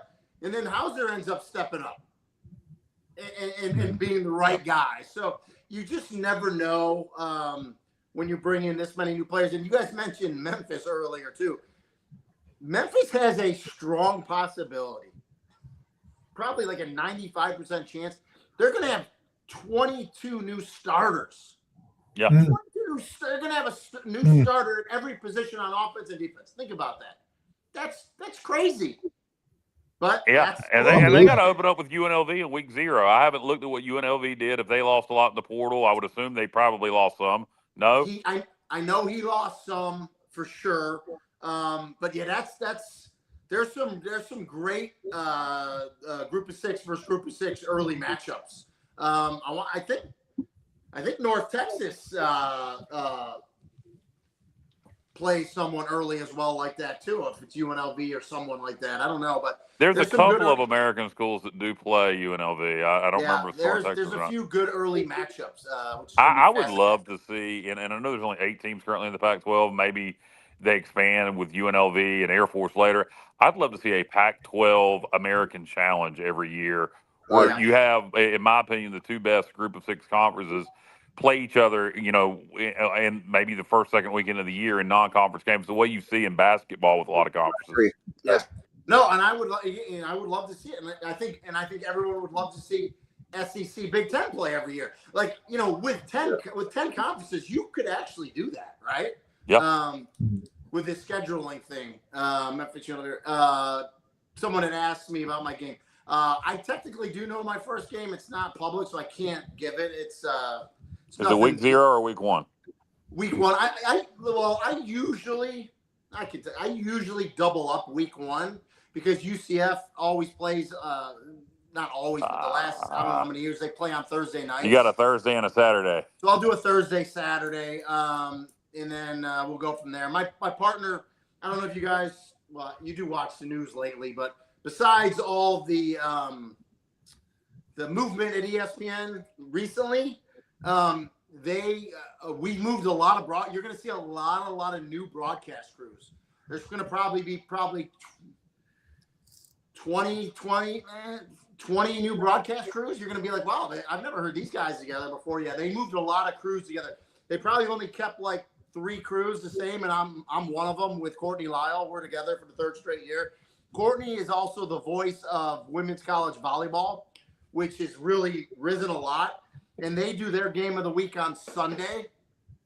So she has some on ABC. She's got some national games for volleyball. So our bosses try to schedule us on our Saturday game close to where her volleyball game is, so she can get to her game easily, which I totally understand and agree 100%. So. JR is in the comment section. JR, if you want to come back in real fast before we let Rene go, so you can get a couple of questions in for him. Now's the time to do it because Rene's been with us for about an hour and a half at this point. Don't want to keep him all night. So, yeah, no doubt. Hey, Rene, as far as college football, do you have do you foresee with your crystal ball now, Final Four, if you will? Do you have a way too early, like Texas? I don't, and I'm always wrong anyway when I give those. Okay. As I look, I do like Texas. So I mean, if I was going to put someone in the semifinal, I would put Texas. But I like Georgia as well, though. There's something about Kirby. Oregon intrigues me again too, and then Indiana's the one. Like I don't know. We'll see, right? We'll see. You input some new players in there. They're going to be hunted now, right? Oregon intrigues me again too. We'll see. Indiana's the one. Like I don't know. Too. Oh God. We'll see. I don't think we mentioned Ohio State. So. They're going to be hunted now. JR, mute yourself. This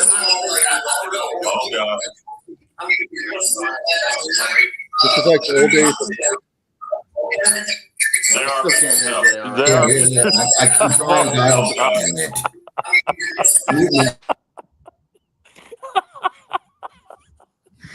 It's like the old days when a caller calls in and they have the radio up. Yeah. Turn the radio down. You're causing feedback. This reminds me of COVID all over again. You know, my company, we have these daily virtual meetings with 45 people, and it was I can't hear anybody. Can't hear. All right. Jared's having technical difficulties. Okay, I got you now. I got you. Who can hear me? Rennie, can you hear JR? I cannot. Okay. All right. You know what? I'm gonna hang, but I'm not gonna say anything until Ronnie's done, because I don't really have a question for him. I just had some comments on some of the stuff we talked about. But all right, Jared's just gonna hang out, Rennie, and then after you're done, he's gonna talk then. But JR always, Rennie, you have to understand, JR is the stats guy. We call him Johnny Stats. He brings so much, I'll once we get closer, I'll come back. I promise you guys. Are you sure after all this? I mean, I'm not sure if I would. It'll have to start paying Rennie more money to make the appearances here. He's going to hold out. I enjoy talking football. You guys know that. It's fun. This is a fun time of the year. Listen, talking season's almost over. We got the Big Ten this week, and then we can be done with it, and we can get going here pretty soon. So it'll be good. Yeah. Rennie, anybody got anything else? Matt, Dave, anybody got anything else for Rennie? I think we're good. We've got a lot of as many questions as we could. A lot of people. We have one of the biggest shows we had. That's because of Rennie. So thank you again. A lot of people watching, and then there are a lot of people, Rennie, that they're like salespeople, and it's really cool to have people that tell me over the years, almost 8.5 years, you've been with us for most of that time. And they say, I'm a salesperson like a Matt Semenza. They're a salesperson, and I have to drive to the Outer Banks, or I have to drive like this ridiculous amount of driving. And you guys are the reason that you keep me company, because we have like an 1.5-hour broadcast or 2-hour broadcast. They just put us on and go. Well, and listen, good fans, they're hungry for information about their team. So you guys give a service to ECU, right? Because I hear it with UMass, right? Because unless your team's like a national power, you just don't get the coverage that you hunger for, right? So programs like yours, and I know some other people do ECU once too, the fans love it, and they hunger for it. So you guys are doing a good service for the program, which is awesome. And that's why, listen, I've always had an affinity for ECU. You guys know that. I've been coming to Greenville forever. I love that college town. It's fun. Hopefully I'm trying to think. I didn't get up to Greenville last year. Hey, push. I don't know if you probably don't have much leeway on what game you do. Oh, Halloween. But push for Halloween. ECU Temple. Seeing Greenville on Halloween is something special. It is a party in downtown Greenville on Halloween. Having a true home game on a Saturday and Halloween is going to be a lot of fun in Greenville. If you can get that game, I'd get it. And I don't know if I ever told you guys this, but we're in 26 now. About 8 years ago, I had a real early flight on a Sunday morning after a game in Greenville, and I hit a deer going to the airport in Raleigh. Did I ever tell you guys that story? Oh, wow. No. I'm lucky I'm alive, actually. I was doing about 85, and this deer came out, and like the cliche, right? Deer in the headlights. I'm like, please move, because I couldn't swerve, and I slowed down.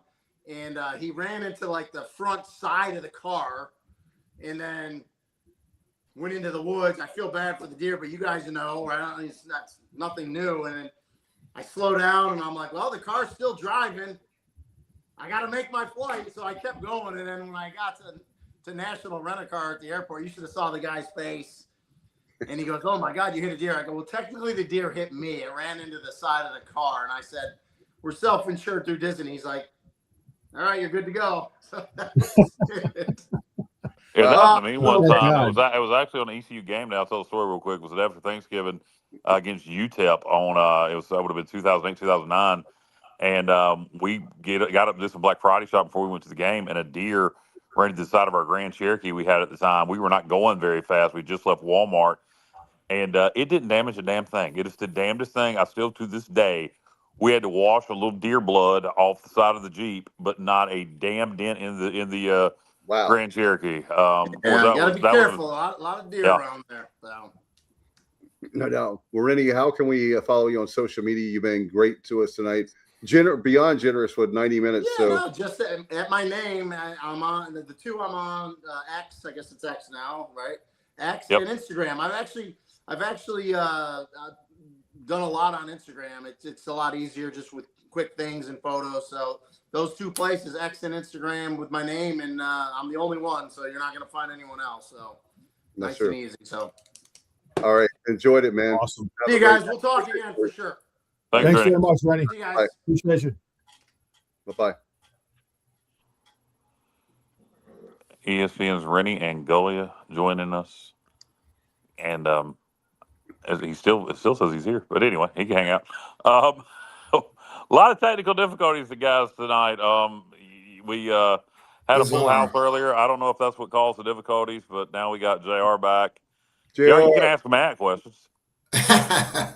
Yeah. No, I wanted to mention to Rene about the, speaking of the Media Day poll, they picked us 6, and, North Texas was picked 6 last year. They made it to the championship game, but I think our schedule is extremely favorable. So if you look at the media poll, Rice was 12th, UAB 13th, and Charlotte 14th. Those are the bottom 3. We play all 3 of them.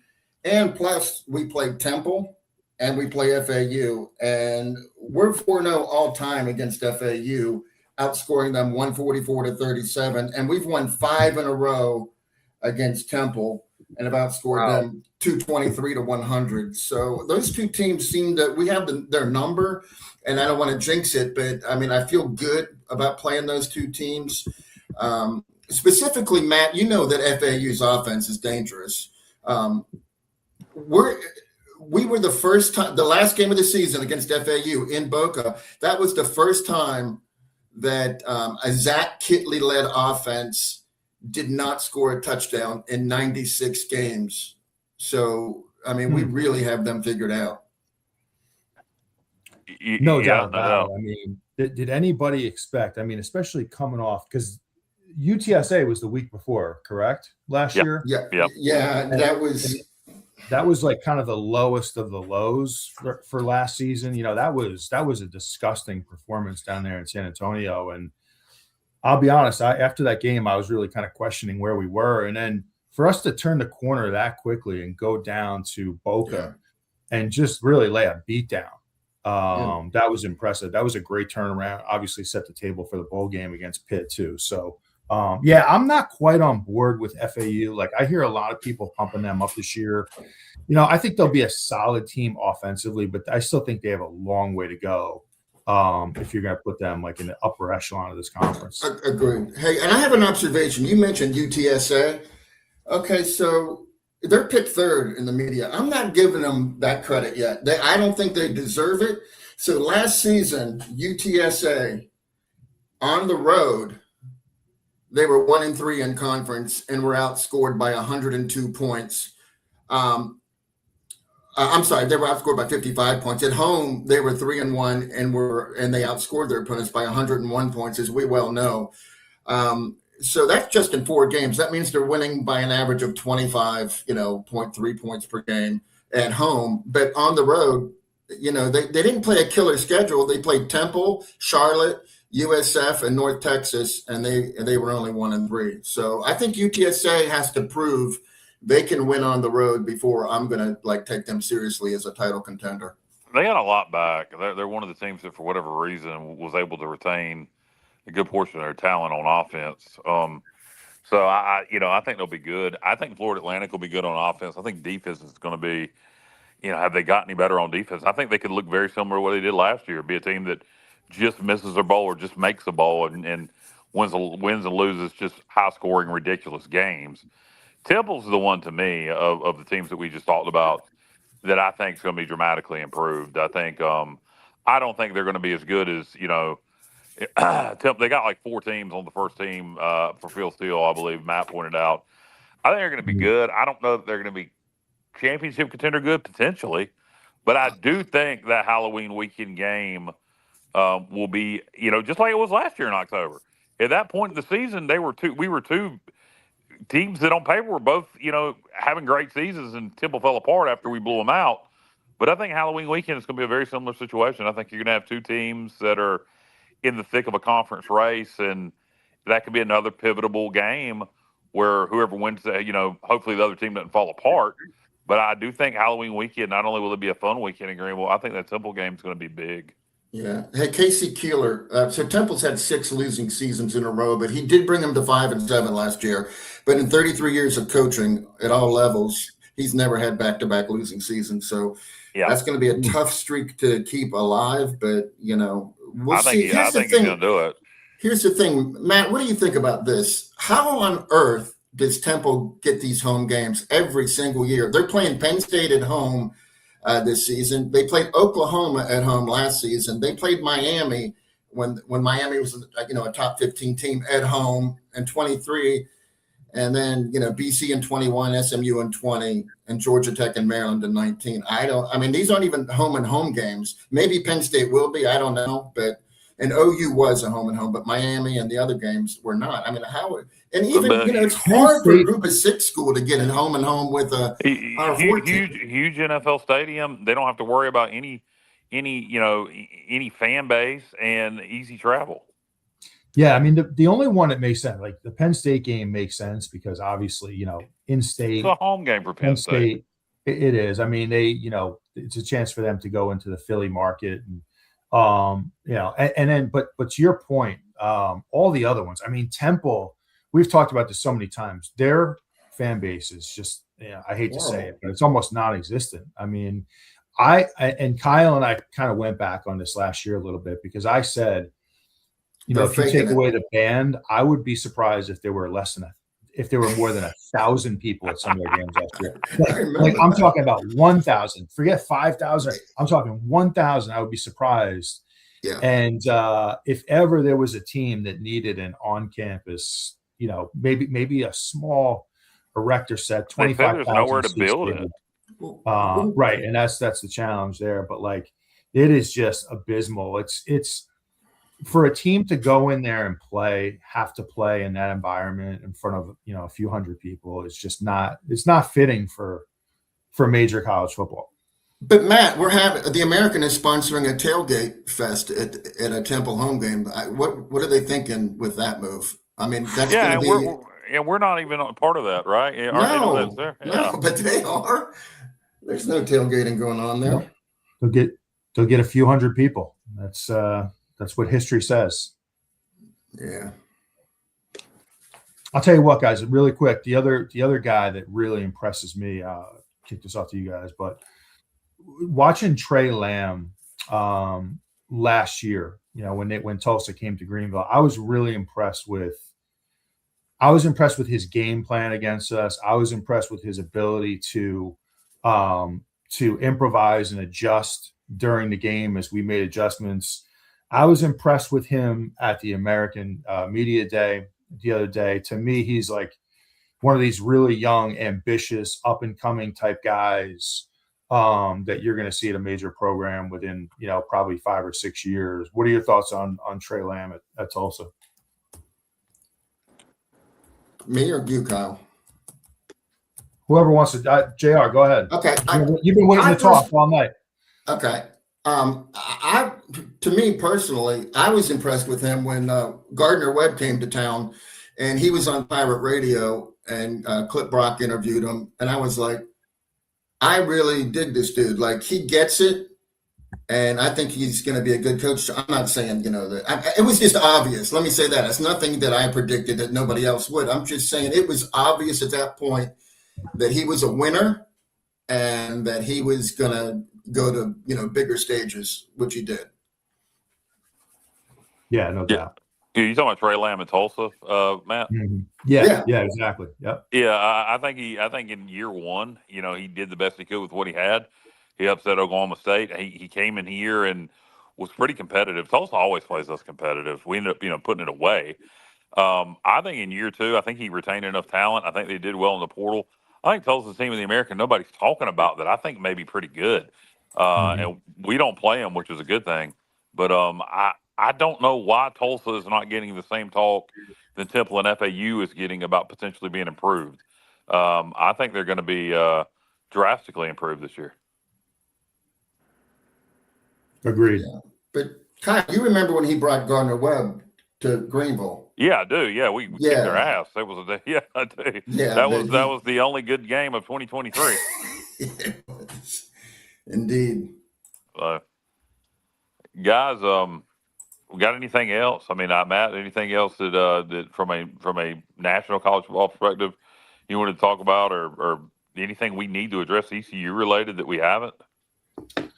I mean, the only other thing I'll say is just from a national perspective, I do think it's somewhat wide open this year. I think when you look at it, like at least right now in preseason, I could see 6 to 8 teams, I think, that could potentially win a national championship. So I do think it's a little more wide open, than maybe it's been some other years. Just looking forward to, to getting some football going. Yeah, this is a part of the year that's the hardest, guys, is because you're not quite there. You're so close, but yet so far away. High school football, Wildfire and Allen Vick starts August 21st in North Carolina. So been working on getting ready for prepping for that.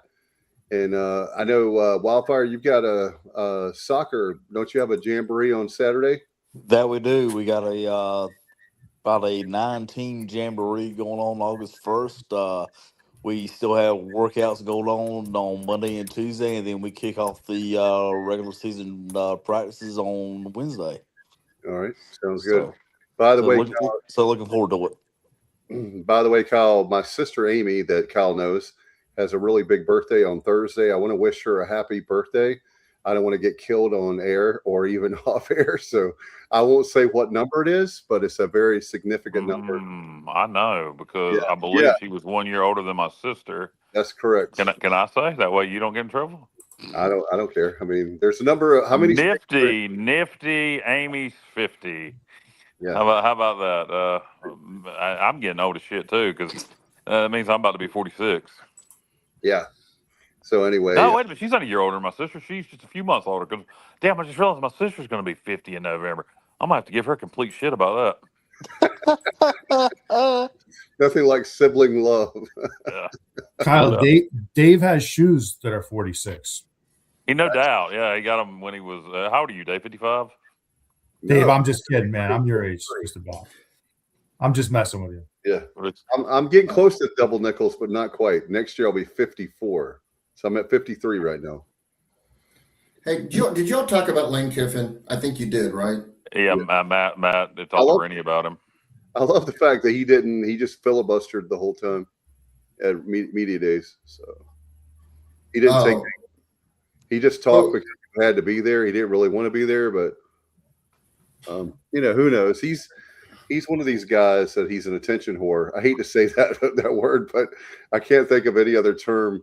That's why he drives me crazy. He's like, I don't want any, he does want the attention. Stop lying. You do want the attention. I brought him up because that's one thing I'm looking forward to is week 3. He's going back to Oxford, and I'm going to be a huge Mississippi fan that game. I hope he gets humbled. Yeah. Hey, so what we didn't talk about it, and I wanted to bring this up with Nate. What is up with John Gruden being at the AAC Media Days? Is that something he's friends with Pernetti? Is that something the Americans going to try to bring him in more on the ESPN broadcast? He's just friends with Pernetti, and does he live down in that area? Yeah, he does. Yeah, that's as simple as that, Justin. He's friends with the American Athletic Commissioner Tim Pernetti, and he lives in that area. Oh, okay, that's good. Rennie said that he thinks outside the box. But if he could hear me, I was going to comment that. Yeah, well, he thinks inside the box too. Did anyone see him delivering a crate to Gruden, and it had "Soar the Eagle" inside Yeah, I'd of it. like to take Soar the Eagle and kick him in his ass and make him fly far, far, far, far away. That's the stupidest That's got to be idea. the dumbest It was thing an I've ever entertaining seen in my video, life. though. The way Gruden handled it. Kyle, you're not a fan of Soar? No, it reminds me of something that would have been cool in 1985, but in 2026, it just don't work. It's not. It's idiotic. I don't understand the point of it. I mean, what are they going to do? Have them visit each campus? I mean, I don't. The Americans doing a tailgate tour and didn't include East Carolina. It shows how smart they are to begin with. Yeah. So Soar the Eagle. What a waste of time. I'll agree, Kyle. Hey, he's in my 100%. profile pic there, Kyle. That's who I'm at Sub Dogs with. Is Soar the Eagle. He's the only mascot that a conference has. I think they should have done a better job with making his colors maybe represent at least each school somehow without looking like a It rainbow. represents America.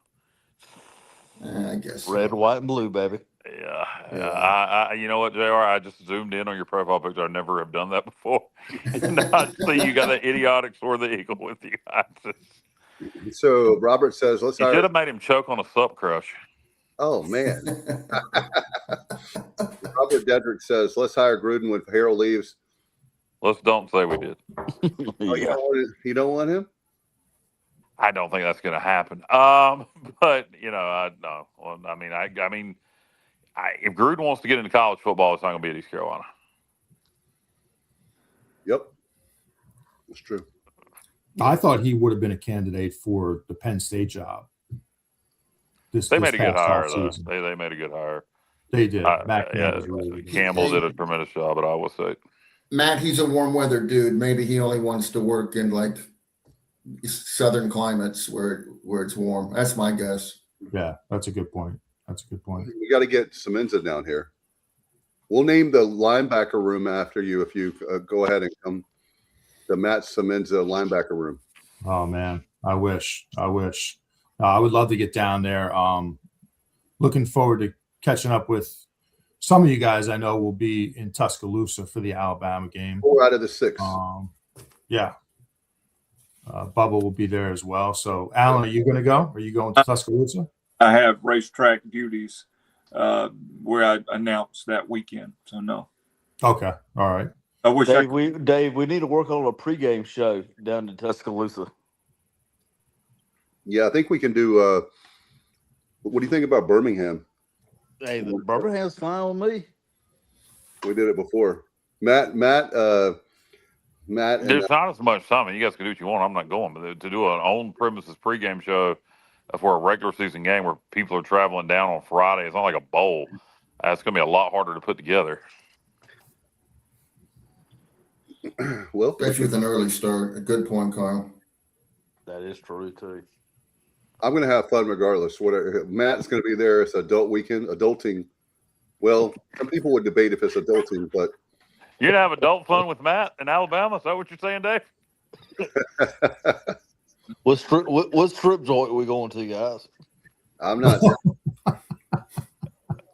Oh boy, I'm staying quiet on this. Ask that question next week when we have the dude from Alabama that's going to answer questions about Tuscaloosa. Ask him. He'll know the answer. I can tell you that. Do you have to pay extra to get a girl with all her teeth at the strip joints in Tuscaloosa, Alabama? Wow. Yeah. Yeah, that's for the champagne room. They'll have a Milwaukee's Best Light and a penicillin special going on. Hey, Alan, they actually have a doctor and EMS crews on hand. That's right. Yeah.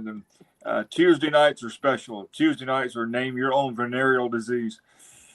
Oh my Lord. Tuscaloosa. It's some of the establishments. Hey, we didn't talk about Kendrick DuJour flipping the bird to the schedule. That's been a non-story. I'm starting to wonder if that picture was AI. The picture that's been the story and is going viral all over social media, including with a lot of Alabama people on TikTok, is the other guy pointing the gun point at the Alabama. Yeah, that's he was one of the tow truck guys as well, and they're both from the state of Georgia. I don't know if that means anything, but I'm starting to wonder if that DuJour picture was AI because that has not been even a topic.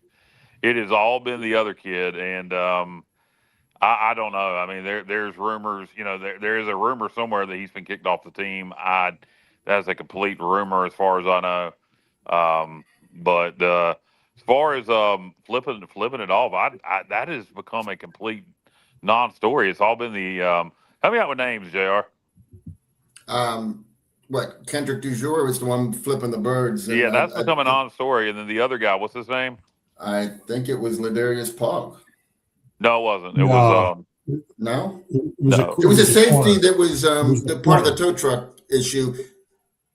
No, it was hold on, I got it for you. Give me 1 second. Got to look. Oh, the guy that was yeah. No. Pog was his backup last season. He missed the whole season because he was injured. He's from Westbrook High School in Atlanta, and I just can't pull his name right now. While Kyle's searching for that, guys, like I'll just say, you got to be smarter as a player. And look, I'm all for like behind the scenes, like you got to have a killer mentality. You have to be confident. Was it Horsley? Horsley. Was it Darian Horsley? Darian Horsley, yes. Yeah. No, but the other one was in the tow truck issue, but he did not show the gun. Right. Yeah. And apparently, like I said, I'm starting to wonder if that was even just AI because that hasn't been talked about at all. Horsley is getting all the heat. Yeah. But, you got to be smarter than that as a player, man, especially in this age where like everything is going to go viral. Anything you do like that is going to get out there. And look, I'm all for, again, behind the scenes, you got to have that killer mindset. You got to be confident. But like, you don't really want to give bulletin board material to a team like Alabama. Hopefully those guys learn from that. Like, who was taking those pictures? Come on. Like, yeah, good point. You have to, it's not always just a person, like who's taking the pictures. You have to be smarter than that. And, you don't want that stuff out there. It's just like another self-inflicted wound. We see these things happen, not just at East Carolina, all over the country. It seems to be like usually it happens in August, right? Like there's one or two dumb things that happen right when school starts and camp kind of breaks. But I'm sure I'd bet my life that Blake was not very happy about that. And there's probably some discipline going on behind the scenes. Yeah. My apologies to the Polk family because he graduated and it's Demarius Hines is the one that was with the tow truck incident. And I don't think he's not involved in this. I think he's probably not in much trouble at all. Yeah, and he's not involved in this. So it is what it is. I think, in my opinion, as far as the pointing, I mean, who gives a damn? I mean, the flipping the bird, maybe, but that, like I said, that has completely been killed, squashed, which makes me wonder if it was even real. So I don't know why this pointing at Alabama thing has been blown all out of proportion like it has, personally. But I don't know. Kyle, we discussed that it could be in response to Alabama putting us on their schedule. Yeah, Eastern Carolina. Eastern Carolina. Yeah. So that could be one of the driving forces why they did that. If they did it, if it was real, I don't even know. Yeah. Well, somebody does Eastern Carolina at least twice a season, and they have for the last 45 years, so could be real. And I don't know why people can't get it through their thick skulls. It's nothing to do with Eastern. I mean, it's East Carolina. It's very simple. We don't call it Pennsylvania State or whatever. Alabama. Yeah, I mean, it's East Carolina. Very simple. You don't have to have a rocket scientist IQ to East Carolina. That's it. Yeah, I was talking to a gentleman in San Antonio, a gentleman in Charlotte from San Antonio, and that Turnpike Troubadours concert. He wasn't a UTSA fan, but was very aware of their program. And I was wearing an East Carolina T-shirt and hat, and the son of a bitch still referred to us as Eastern Carolina.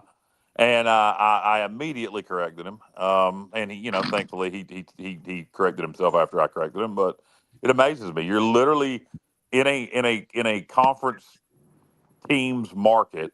You're aware of their program. You know who we are. I'm wearing a shirt. I'm assuming you can read, and you still called us Eastern Carolina. Yeah, I think You know what my opinion on that is? It could be. I'm just trying to give them the benefit of the doubt. I mean, it's beyond ridiculous, but it could evolve from just the fact that the term Eastern Carolina is used to describe our part of the state on a I think regular also, basis. JR, So, I don't think it's just that. I think it's also, if you look at every other directional school, it's Eastern Michigan, Western Michigan, Southern Mississippi. There is Western not, Carolina. yeah, but I'm used to going FBS schools. There is not another, there is not another FBS school that is, the only other one that's not, Eastern or Western, it's because it's a state, it's West Virginia. So I just think people aren't used to saying it. But at some point, can you not read? I mean, the same thing with the regional. At UNC, they had to say Eastern Carolina. They threw the announcer, but it's a matter of, for me, like when we do the Allen and Wildfire is on the field, but when we have North Pitt coming up, right, August 21st, I don't say, and they're home. We have a home game with them. I don't say Northern Pitt. I say North Pitt. Right. In other words, we have Northern Nash in Nash County, not far away. But my point is you should know the two teams that you're calling. Agreed, Dave. Yep. What used to drive me nuts, fellas, like a few years ago when we were trying to, I think we put ECU on the jersey. Oh, I hated that. And we were trying to, because I my feeling on this. I feel like we should have branded ourselves as ECU years ago, but that's up for debate. But ESPN in the ticker would list us as E-Car. That used to drive. Instead of putting ECU on the screen. Yeah, just put ECU. I don't mind branding ourselves as ECU, but what I do mind is what the chancellor did at the time.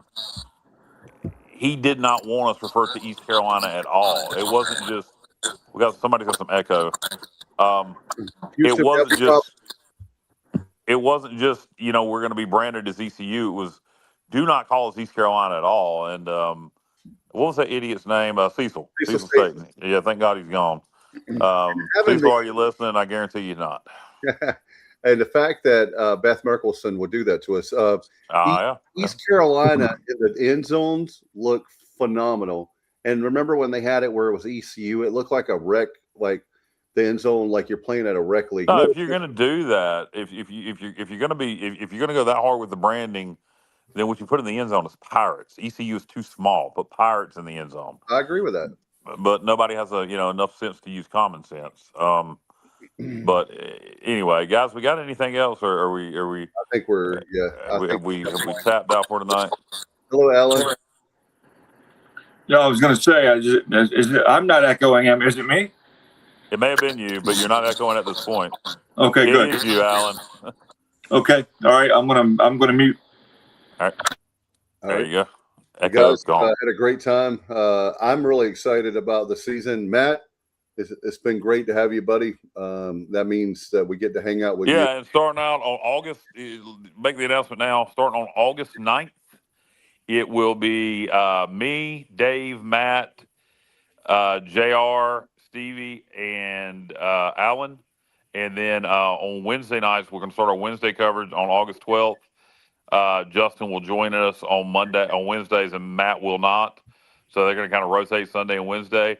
If one of them has something they want to contribute for 10 to 15 minutes on Wednesday or Sunday, they'll jump in. But that's going to be the lineup. So on Sundays, it'll be Dave Richmond, Kyle Barber, Messameza, Stevie Fly, Johnny Robertson, and Alan Vick. Wednesday, that same lineup minus Matt, add in Justin. So we're going to go back to the 2 shows a week format starting the week of August 9th and 12th.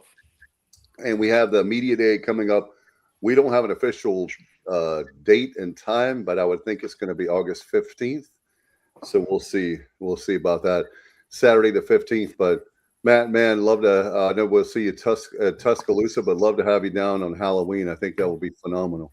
Oh man, I will definitely try my best. Great to be back with you guys. Always a good time. Hopefully, I'm sure next week we won't have any of these. How do you like my shirt? Oh, that's a nice one. That's a very nice one. The champ, Matt, where are you staying in Alabama?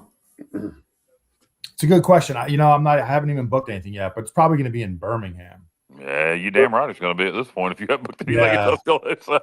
I mean, like, I know there's places like halfway between Birmingham and Bama, but I think, You got to even think booked to this one. You might be staying in Talladega. You can stay with Matt. If Matt, we have a suite if you want to stay with us, man. Matt, I got your room at the team hotel. You just let me know. Oh wow. Whoa. What you could do, Matt, is you could sleep in the Take you up on that one. Justin. No, Justin. The You put QA. Matt. You put Matt in the hauler there. You put him in the hauler in the sleeping quarters in the hauler.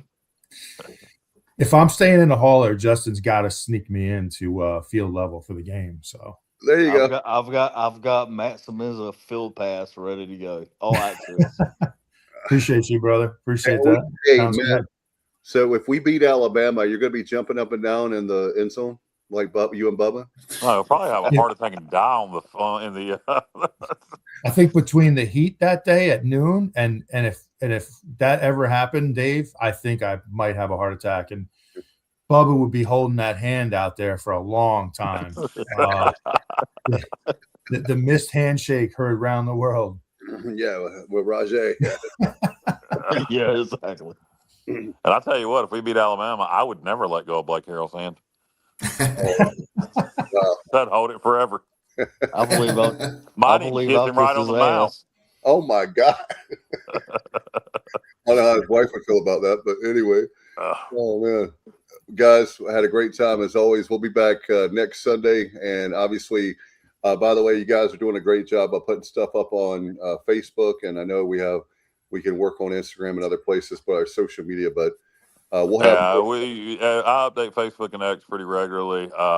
Dave, give me the login information for Instagram. I'll do that too. But I don't have the login. So.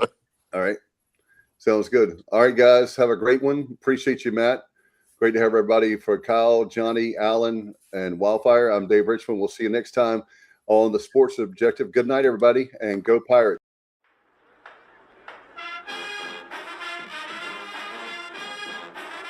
You're watching the Sports Objective, the podcast for Pirates.